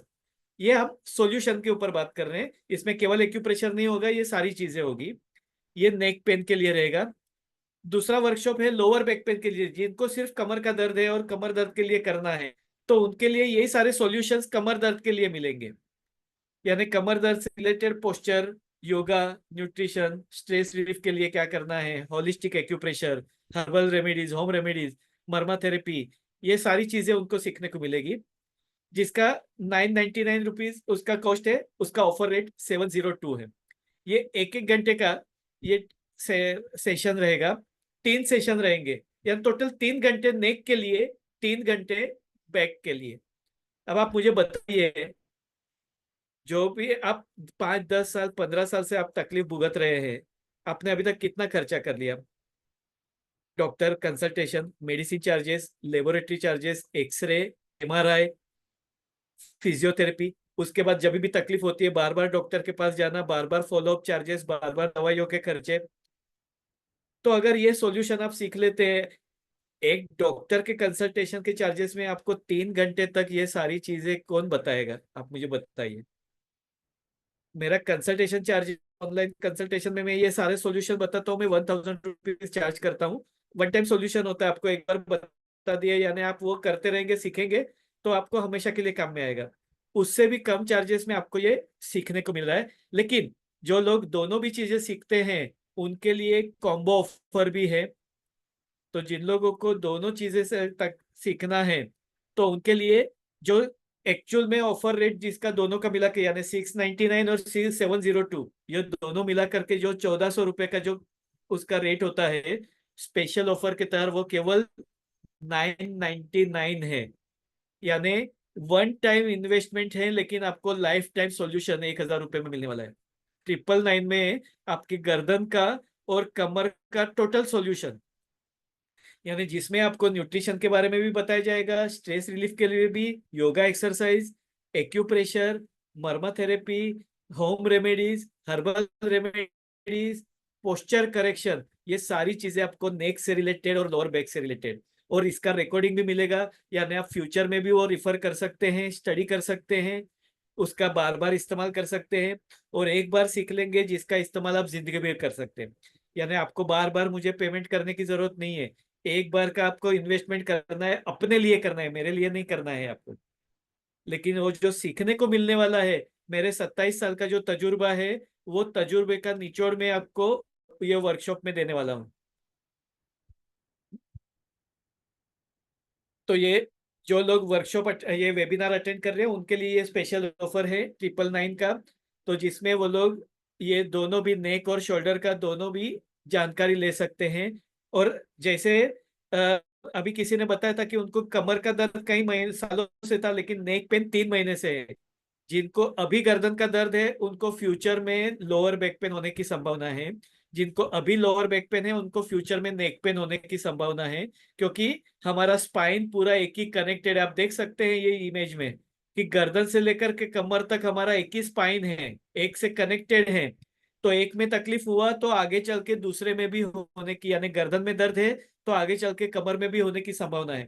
कमर में है तो आगे चल के गर्दन में होने की भी संभावना है। तो अगर आप दोनों भी सीख लेते हैं, आपके लिए और आपके फैमिली मेंबर सबके लिए ये काम में आ सकता है। ये नेक्स्ट वीक में शुरू होने वाला है। 14 तारीख से शुरू होगा, सैटरडे संडे। इसमें सैटरडे संडे आएगा, 14, 15 और 17, 19, ऐसा 1.5 घंटे के 4 सेशन रहेंगे। कुल मिला करके 6 घंटे हैं। 6 घंटे में आपको 3 घंटे नेक पेन के लिए, 3 घंटे आपको लोअर बैक पेन के लिए रहेगा। बाद में आपको गाइडेंस और सपोर्ट भी मिलेगा। कोई भी क्वेरीज होगी तो आपके डाउट्स को उसके बाद में भी, वर्कशॉप के बाद में भी आपको उसका सॉल्यूशन मिलता रहेगा। यानी ये वन टाइम इन्वेस्टमेंट है लेकिन लाइफ टाइम गाइडेंस है। तो जिनको भी अपना हेल्थ का सॉल्यूशन चाहिए, दवाइयों की साइड इफेक्ट से बचना है, बीमारी से, तकलीफ से दूर होना है, तकलीफ को कम करना है, तो वो लोग जरूर से ये वर्कशॉप अटेंड करें। इसमें पेमेंट डिटेल्स दिया हुआ है, क्यूआर कोड भी है, और मेरा जीपे नंबर भी डाला हुआ है, मेरा पर्सनल नंबर भी है। तो आप मुझे व्हाट्सएप पे मैसेज कर सकते हैं पेमेंट करके। मैं आपको एक चैट बॉक्स में लिंक भेजता हूँ। तो जिन लोगों को भी ये वर्कशॉप अटेंड करना है, सीखने की इच्छा है अपना प्रॉब्लम को कम करने के लिए, सुधार करने के लिए, तो वो लोग ये ग्रुप को जरूर से ज्वाइन कर सकते हैं। ये रजिस्ट्रेशन ग्रुप रहेगा। जिनको भी वर्कशॉप अटेंड करना है उनके लिए ये नेक्स्ट वीक में ये वर्कशॉप शुरू होगा, नेक्स्ट सैटरडे संडे से, 14 और 15 सितंबर। उसके बाद में 17 और 19। इसी तरीके से 9 to 10:30 का टाइमिंग होगा, यानी आप अपना काम कंप्लीट करने के बाद में आप सीख सकते हैं। और आपको रिकॉर्डिंग भी मिलेगा। मैंने चैट बॉक्स में व्हाट्सएप ग्रुप का लिंक डाला है। जिनको सच में सीखने की इच्छा है, अपना प्रॉब्लम को दूर करने की इच्छा है, अपना सॉल्यूशन अपने हाथ में रखने की इच्छा है, वो लोग जरूर से ये ग्रुप भी ज्वाइन करें। ये स्क्रीनशॉट निकाल के पेमेंट करके मुझे स्क्रीनशॉट भेजे पेमेंट का, अपना नाम और नंबर के साथ, ताकि मैं आपको ग्रुप में ऐड कर सकूं। देखिए, मैं ऐसा चाहता हूं कि आप अपनी सेहत का कंट्रोल अपने हाथ में लीजिए। अपना कंट्रोल आप डॉक्टर के हाथ में मत दीजिए। आप डॉक्टर के ऊपर भी डिपेंड मत रहिए, आप दवाइयों के ऊपर भी डिपेंड मत रहिए। आप अपना इलाज खुद कीजिए। जैसे हमें आर्थिक मामले में हम लोग जैसे आत्मनिर्भर होते हैं, हमें सेहत के मामले में भी आत्मनिर्भर होना जरूरी है। Be your own doctor. आप खुद ही अपने डॉक्टर बनिए, आप खुद ही अपना इलाज कीजिए। बार बार हमें क्यों जा, हाँ जहाँ पे गाड़ी अटकती है वहां पे डॉक्टर का मार्गदर्शन लीजिए, वहां पे डॉक्टर के पास जाइए, ट्रीटमेंट कीजिए, कोई बात नहीं। लेकिन हर छोटी मोटी तकलीफ के लिए हर बार दर्द होता है, हर बार डॉक्टर के पास जाना पड़े, हर बार हमें दवाई लेना पड़े, ये उसका सॉल्यूशन नहीं है। आप देखिए, प्राणी जो एनिमल्स होते हैं ना, वो लोग भी अपना इलाज खुद ही कर लेते हैं, उनके पास तो कोई डॉक्टर नहीं है, वो लोग तो कोई पढ़े लिखे नहीं है, वहां पे कोई कोचिंग इंस्टीट्यूट नहीं है। लेकिन जब उनको कोई तकलीफ होती है, आपने अगर गौर किया होगा तो कुत्ते बिल्ली को जब भी कोई तकलीफ होती है तो वो सबसे पहले खाना बंद करते हैं, उसके बाद में वो लोग कुछ खास किस्म का घास या पत्ते चबाते हैं, उसके बाद में उनको उल्टियाँ होती है, उसके बाद में वो ठीक हो जाते हैं। यानी वो खुद भी अपना इलाज खुद कर सकते हैं। जिनको हम लोग कहते हैं कि वो तो जानवर हैं, लेकिन हम लोग तो बुद्धिशाली है, हमारे पास में बुद्धि है, सोचने की क्षमता है, तो हम क्यों ना अपना इलाज खुद कर सके। तो मैं चाहता हूं कि आप सभी लोग सीखें और अपना खुद का इलाज करें। ये स्क्रीनशॉट आप ले सकते हैं पेमेंट डिटेल्स के लिए, मेरा नंबर भी इसमें है। आप हेल्थ से गाइडेंस के लिए भी मुझे कांटेक्ट कर सकते हैं, ऑनलाइन कंसल्टेशन करना है तो उसके लिए भी कर सकते हैं। लेकिन अगर ये सीखेंगे तो आपको ऑनलाइन कंसल्टेशन की जरूरत ही नहीं पड़ेगी, क्योंकि ऑनलाइन कंसल्टेशन तो आधे से 1 घंटे का होता है, यहाँ मैं 6 घंटा आपको बताने वाला हूँ ये सारी चीजों के बारे में, आपके नेक पेन से रिलेटेड, आपके बैक पेन से रिलेटेड। कितने लोग ऐसा सीखना चाहते हैं? यस राजेंद्र जी, आप मैंने स्क्रीनशॉट मैंने पेमेंट डिटेल्स आपको डाली है इसमें, जो अभी मैंने शेयर किया था वो आप करिए। या ममता जी, वो जो 499 वाला वर्कशॉप है ना, वो जनरल हेल्थ के लिए है, जिसमें हम लीवर किडनी हार्ट वो सारी तकलीफों के लिए केवल एक्यूप्रेशर पॉइंट्स देखने वाले हैं। और ये नेक और बैक पेन का होलिस्टिक सॉल्यूशन है। मैंने जैसे बताया कि बीमारी को अगर जैसे दुश्मन को चारों ओर से घेरना चाहिए, तो उसी तरीके से बीमारी को ठीक करना है तो हमें खाने पीने में चेंजेस करना जरूरी है, एक्सरसाइज वगैरह करना जरूरी होता है, न्यूट्रिशन में चेंजेस करना जरूरी है, लाइफ पैटर्न में, बैठने उठने का तरीका। तो ये करेक्शन के अलावा उसमें होम रेमेडीज, हर्बल रेमेडीज, ये सारी चीजें। बट ये जो सॉल्यूशन है वो केवल नेक और बैक पेन से रिलेटेड है। अभी हम लोग ये जो वर्कशॉप है वो, और जो 499 वाला वर्कशॉप है वो आपको फुल बॉडी के एक्यूप्रेशर पॉइंट्स मिलेंगे एक उंगली के ऊपर। तो दोनों डिफरेंट है, वो केवल एक्यूप्रेशर के पॉइंट्स ही रहेंगे, उसमें न्यूट्रिशन के बारे में कुछ नहीं रहेगा, उसमें एक्यूप्रेशर के अलावा और कोई चीजें नहीं रहेगी। और वो केवल नेक पेन या बैक पेन के लिए नहीं रहेगा, उसमें फुल बॉडी ऑर्गन से रिलेटेड एक्यूप्रेशर के पॉइंट्स रहेंगे। ये प्योर सॉल्यूशन है, होलिस्टिक सॉल्यूशन, नेक पेन और बैक पेन के लिए। यानी ये पूरा रेसिपी रहेगा आपका। नेक पेन को कम करना है तो क्या रहेगा, लोअर बैक पेन को कम करना का क्या रहेगा, जबकि उसमें केवल एक्यूप्रेशर के पॉइंट्स रहेंगे। दोनों भी डिफरेंट है लेकिन दोनों भी इफेक्टिव है, क्योंकि आपको पूरे बॉडी का सॉल्यूशन, जैसे कभी खांसी होती है, सर्दी होती है, कफ हो जाता है, तो क्या करेंगे, तो वो सारी सॉल्यूशन आपको वो एक्यूप्रेशर, उसमें कौन से पॉइंट्स काम में आएंगे। जैसे अभी किसी ने कहा हियरिंग लॉस है तो क्या करना है, तो वो हियरिंग लॉस के लिए एक्यूप्रेशर का पॉइंट आपको उसमें मिलेगा। गर्दन में के अलावा अगर समझो छाती में कफ हो गया है तो क्या करना है, लीवर का प्रॉब्लम है, किडनी का प्रॉब्लम है, तो वो सॉल्यूशन आपको एक्यूप्रेशर के पॉइंट्स वाले वर्कशॉप में मिलेगा। यहाँ पे केवल नेक और लोअर बैक, इससे का टोटल सॉल्यूशन, एक्यूप्रेशर के अलावा भी nutrition, yoga exercise, marma therapy, home remedies, herbal remedies, posture correction, ये सारी चीजें आपको ये वर्कशॉप में मिलेगी, but only related with neck and lower back. Rajendra ji, आप चैट बॉक्स में अपना नंबर लिखिएगा ताकि पता चले, जिनको भी सीखना है लोअर बैक और नेक का सॉल्यूशन, वो लोग चैट बॉक्स में अपना नाम और नंबर लिखिए ताकि पता चले उनको फॉलोअप करने का। ओके, राजेंद्र जी का 782 नंबर आपका है, ठीक है। तो जिनको सीखना है तो वो लोग अपना नाम और नंबर डालिए। ओके, सुरेश जी को सीखना है, राजेंद्र जी को सीखना है, तो जिनको भी सीखना है वो अपना नाम और नंबर डालिए, और ये स्क्रीनशॉट पेमेंट डिटेल्स के लिए ले लीजिए। और पेमेंट करके जो मैंने जो चैट बॉक्स में पहले अभी जो ग्रुप डाला था वो ग्रुप आप ज्वाइन कर लीजिए, ताकि उसमें आपको वर्कशॉप से रिलेटेड कोई भी क्वेरी होगी, कोई भी जानकारी चाहिए तो वो उसमें मिलती रहेगी। तो वो मैंने चैट बॉक्स में ग्रुप का लिंक डाला है अभी भी। जो लोगों को या पेमेंट अमाउंट देखिए ना, 999 पेमेंट अमाउंट है। और वर्कशॉप की डिटेल्स जो है वो 14-15। देख यहाँ पे तारीख में थोड़ा चेंजेस है, ये 12 तारीख है, उसकी वजह 14 और 15 रहेगा।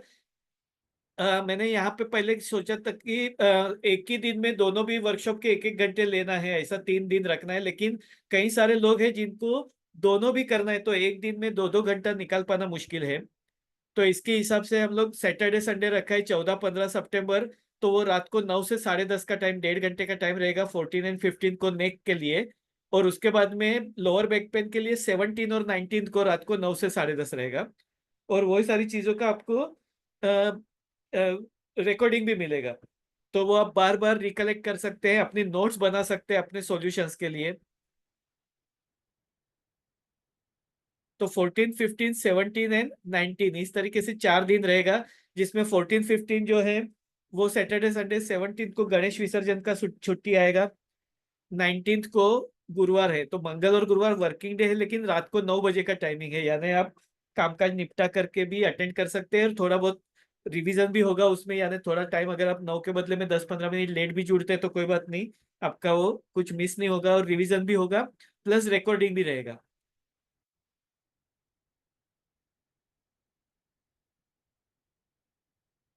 ओके। विपिन जी, आप भी नंबर ले लिया है, ठीक है। तो जिनको भी सीखने की इच्छा है वो लोग ग्रुप भी ज्वाइन कर लीजिए, और अपना नाम और नंबर चैट बॉक्स में भी रखिए, ताकि उनको फॉलो अप करने में आसानी हो। देखिए, हम लोग एक बार होटल में जाते हैं ना, 1,000 रुपया खर्चा कर लेते हैं। हमें आधा घंटा 1 घंटे के जो भी आराम मिलता है, खुशी मिलती है। लेकिन वो खुशी कई बार हमें तकलीफ में बदल देती है, जब भी फूड पॉइजनिंग या ऐसी कोई तकलीफ हो जाती है वो चीज़ खाने पीने के बाद में। हम लोग महंगी महंगी चीजें खरीदते हैं, मोबाइल में हम लोग 10-15 हज़ार का खर्चा कर लेते हैं। लेकिन थोड़ा बहुत खर्चा अगर हम लोग हमारी सेहत के लिए कर लेंगे तो वो हमें ज्यादा काम में आएगा। क्योंकि आपको जो काम करना है, सेहत आप अच्छी रहेगी तभी आप काम कर पाएंगे। कमाने के लिए भी आपको पहले सेहत का अच्छा होना जरूरी है। घर का काम करने के लिए भी पहले सेहत का अच्छा होना जरूरी है। तो हम कमाने के लिए भी पहले हमें अपने सेहत में सुधार लाना जरूरी है। तो थोड़ा इन्वेस्टमेंट अगर हम अपने लिए कर रहे हैं तो उसमें कोई गलत नहीं है। और ये चीज, अभी आप जो लोग तकलीफ में है गर्दन में, कमर में, आप डॉक्टर के पास इलाज देते हैं, वो केवल आपके लिए लागू होता है या आपके फैमिली मेंबर को भी फायदा होता है उसका? आप जो भी दवाई खा रहे हैं, गोलियां खा रहे हैं, तो ये केवल आपको फायदा देती है, आपके फैमिली मेंबर को भी फायदा देती है? आपको ही देती है, राइट। लेकिन ये सीखा हुआ आपको नहीं, आपके फैमिली मेंबर को।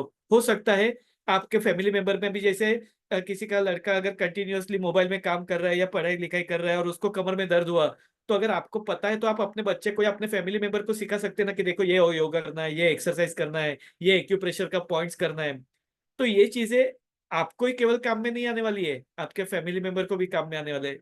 खाली फैमिली मेंबर को नहीं, आपके पहचान वालों को, यार दोस्तों को, रिलेटिव्स को, जिनको भी तकलीफ होगी आप वो चीजें शेयर कर सकते हैं। कोई, जैसे हम लोग कई बार फंक्शन में मिलते हैं, कोई बोलता है मुझे गर्दन का दर्द है, तो अभी जैसे सुरेश जी ने बताया कि मैंने थोड़ी देर में ट्रीटमेंट किया, मुझे गर्दन का दर्द कम हो गया, राइट। तो अगर वो किसी पे अपने रिलेटिव को बोलेंगे कि मुझे ये गर्दन का दर्द कम हो गया, तो वो तुरंत बोलेगा क्या किया तूने, अरे ये पॉइंट पे दबा, मेरा दर्द दर्द कम हो गया था, तू भी कर, तेरा भी कम हो जाएगा, उसको भी फायदा होगा। यानी हम अपने साथ साथ में लोगों का भी भला कर सकते हैं। लेकिन दूसरों की बात बाद में, पहले हम अपना खुद का तो भला करें। तो अगर हमें तकलीफ कम हो रही है और उसका फायदा हमें जिंदगी भर मिल रहा है, तो उससे अच्छी बात क्या हो सकती है? क्योंकि ये जो सीखा हुआ हमें कभी वेस्ट नहीं जाने वाला है, ये हमें जिंदगी भर काम में आएगा। जो हमें योगा सीखेंगे, एक्सरसाइज सीखेंगे, ये चीजें हमें जिंदगी भर काम में आने वाली है। जो एक्यूप्रेशर के पॉइंट सीखेंगे, मरमा के पॉइंट सीखेंगे, वो हमें जिंदगी भर काम में आने वाले हैं।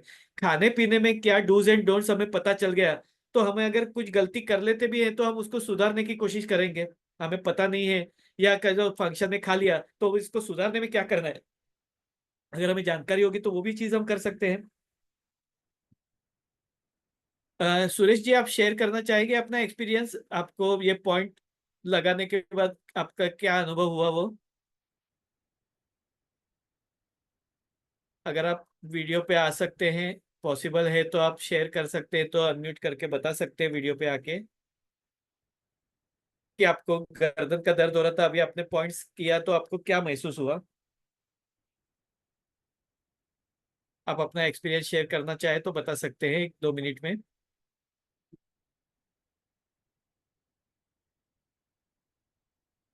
यानी कितने आसानी से, यार कई सारी चीजें हमारे आसपास होती है लेकिन हमें पता नहीं होता है। तो ये चीजें अगर हम लोग सीख करके करते तो हमें कई ज्यादा फायदा होता है। और केवल हमारे हमारे नेक्स्ट जनरेशन को भी हो सकता है, हमारे प्रीवियस जनरेशन को भी। अगर समझो हमारे पेरेंट्स है, किसी को गर्दन का या कमर का दर्द होता है तो हम तुरंत से उसको रिलीफ मिला दे सकते हैं। हमारे घर में कोई फैमिली मेंबर को कोई तकलीफ होती है तो तुरंत हम उनको एक्यूप्रेशर के पॉइंट्स बता सकते हैं। खाने पीने में हम उसको बता सकते हैं कि देखो तुमने ये गैस होने वाली चीजें खाई थी जिसकी वजह से तुम्हें दर्द हुआ, तो अभी अगली बार ये ध्यान रखना। तो हमें पता है तो हम उसको जानकारी दे सकते हैं। तो ये हमारे लिए भी काम का है, लोगों के लिए भी काम का है। राइट।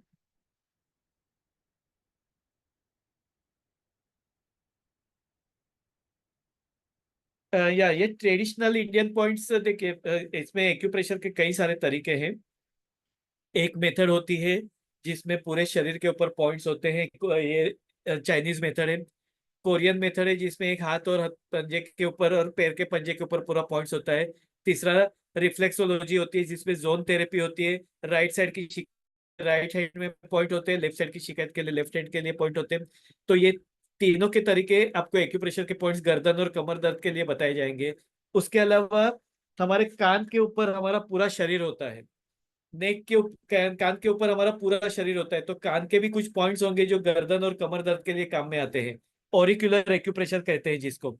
तो उसके भी पॉइंट्स बताएंगे, यानी ये एक होलिस्टिक अप्रोच रहेगा कि कितना मैक्सिमम आपको दिया जाए ताकि आप अपनी तकलीफ को कम कर सके। अपार्ट फ्रॉम एक्यूप्रेशर कुछ मरमा के पॉइंट्स होंगे, कुछ खाने पीने में बदलाव रहेंगे, तो खाने पीने की कौन सी चीजों से तकलीफ होती है या वो चीजें, अगर आपको तकलीफ होती है तो आप क्या चीजें खाएंगे तो आपकी तकलीफ कम हो जाती है।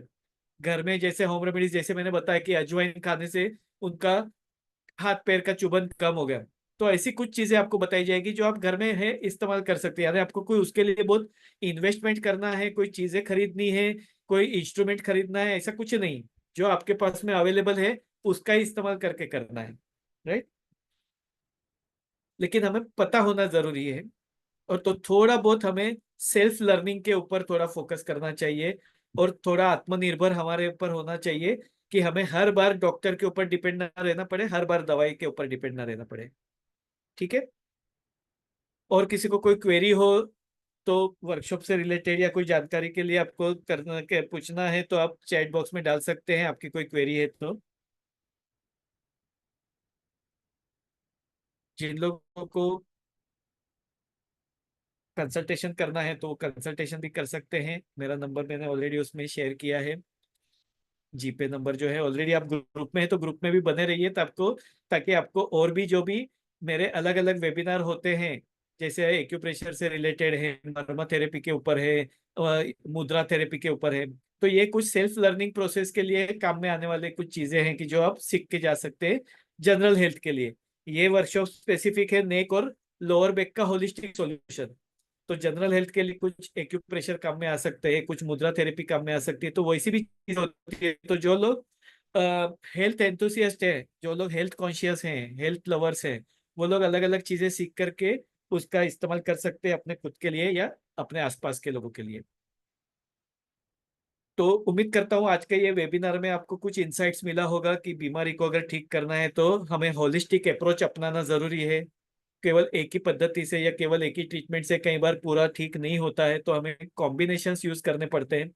तो ये सारी चीजों का हम इस्तेमाल करेंगे तो पूरी तरीके से बीमारी कंट्रोल में आती है। राइट। तो आपका बहुत बहुत शुक्रिया, आप लोगों ने अपना कीमती वक्त निकाला ये जानकारी लेने के लिए। और उम्मीद करता हूँ मैंने मैक्सिमम कोशिश की है आपको जानकारी देने की, इंसाइट्स देने की, आपके दिमाग की बत्ती जलाने की। और उम्मीद करता हूँ आपको ये वेबिनार पसंद आया होगा। तो आप अपना ओपिनियन जरूर से डालिएगा, कोई करेक्शन करना हो, कोई और चीजें, आप कोई और बीमारियों के बारे में ऐसा होलिस्टिक सॉल्यूशन जानना चाहते हैं तो भी आप ग्रुप में शेयर कर सकते हैं। मैं बाद में ग्रुप में पोल रखूंगा, तो आपको कोई और बीमारी के लिए, जैसे हेडेक के लिए, एसिडिटी या डिप्रेशन या ऐसी कोई तकलीफ के लिए भी अगर आप होलिस्टिक सॉल्यूशन जानना चाहते हैं, तो मेरे कुछ वर्कशॉप्स में उसके लिए भी ला रहा हूँ धीरे धीरे। तो जिनको भी कोई खास विषय के बारे में जानकारी लेनी हो या उससे रिलेटेड सीखना हो, तो आप जरूर से अपने मैसेज डाल सकते हैं, ताकि मुझे पता चले कि आप लोगों को और क्या क्या रिक्वायरमेंट है, तो उसके अनुसार मैं होलिस्टिक सॉल्यूशन लाने की कोशिश करूँ आपको। तो उम्मीद करता हूँ कि आप सभी लोग स्वस्थ रहे, मस्त रहे। So stay happy, stay healthy, और अपना खुद के डॉक्टर बने, बी योर ओन डॉक्टर। और हेल्थ के मामले में आत्मनिर्भर बने, यही अपेक्षा है। Thank you very much everyone. Good night.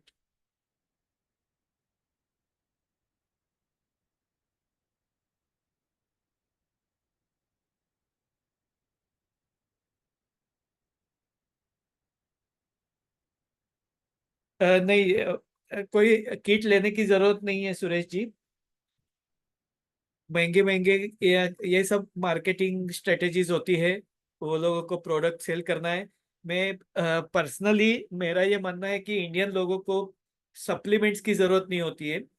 क्योंकि जो वेस्टर्न कल्चर में, जो वहाँ पे जो लोग पले बड़े हैं, वहाँ पे बर्फ गिरती है, एक ही टाइप का क्लाइमेट है, तो एक ही टाइप की वनस्पति होती है, एक ही टाइप के फल पौधे होते हैं, एक ही टाइप के ग्रेन्स होते हैं, तो उन लोगों पे न्यूट्रिशनल डेफिशिएंसी की कम होती है।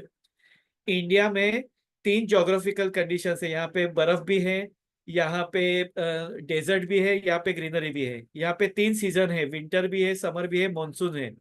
तो सीजनल और रीजनल, जहाँ पे आप रहते हैं वहां पे जो पैदा होता है वो चीज खाइए, जो सीजन में जो अवेलेबल है वो खाइए। तो आपको कोई सप्लीमेंट की जरूरत नहीं है। आप मुझे बताइए, लेबर वर्कर कौन सी सप्लीमेंट ले रहे हैं?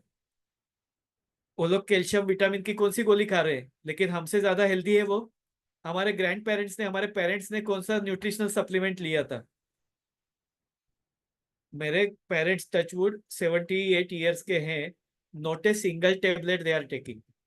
बस वो लोग का लाइफ स्टाइल, वो लोग कहीं पे भी जाते हैं, पैदल जाते हैं तो दिन का 2-3 किलोमीटर चलना होता है, शाम को 7 बजे खाना खा लेते हैं, अपना काम खुद ब खुद कर लेते हैं, वक्त पे खाना, वक्त पे रहना, सोना, एक्सरसाइज करना, रूटीन काम में। कोई जिम में नहीं जाता है, कोई वॉकिंग करने स्पेशली नहीं जाता है।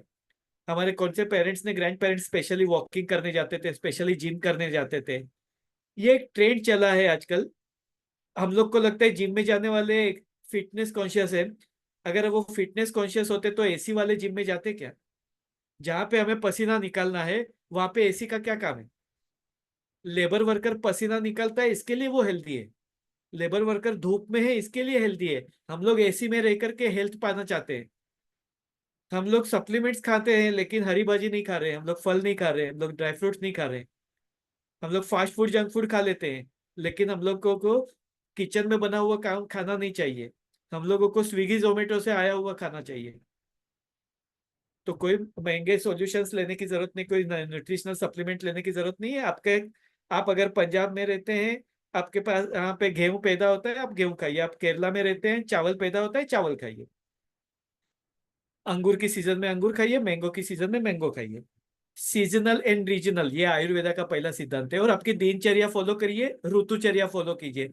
ऋतु के अनुसार ठंडी चीज, ठंडे मौसम में गर्म चीजें खाइए, गर्म मौसम में ठंडी चीजें खाइए। अब देखिए, अभी श्राद्ध पक्ष चालू होगा गणपति के बाद में।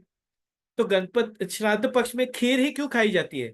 भारत में तो कितनी मिठाइयाँ हैं, लड्डू है, मोहनथाल है, और कितनी सारी मिठाइयाँ हैं, रबड़ी है, रसगुल्ले है, गुलाब जामुन है। केवल खीर क्यों? क्योंकि खीर जो है, चावल, दूध और इलायची, ये पित्त शामक है। तो भाद्रपद की गर्मी में पित्त उभरता है, पित्त से तकलीफ ना हो, तो पित्त का शमन करने के लिए खीर खाई जाती है। तो इसके लिए वो 16 दिन श्राद्ध पक्ष में, क्योंकि पहले के लोग जो थे वो ये चीजों को फॉलो करते थे। तो किसी ना किसी का श्राद्ध आएगा ही 16 दिन में, कम से कम घर के कोई बड़े बुजुर्ग का 4-5 दिन श्राद्ध आता है, अलग अलग लोगों का अलग अलग तिथि पे। तो 4-5 बार खीर खाई जाती है, तो उसका पित्त का शमन होता है।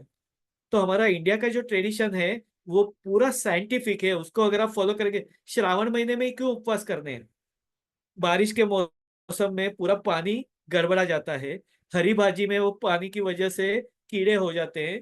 तो अगर ये मौसम में अगर आप हरी भाजी खाएंगे तो इनडाइजेशन होगा, फूड पॉइजनिंग होगा। इसके लिए उपवास रखने को गए, और वो उपवास आइडियली दूध या फल लेकर के करने हैं।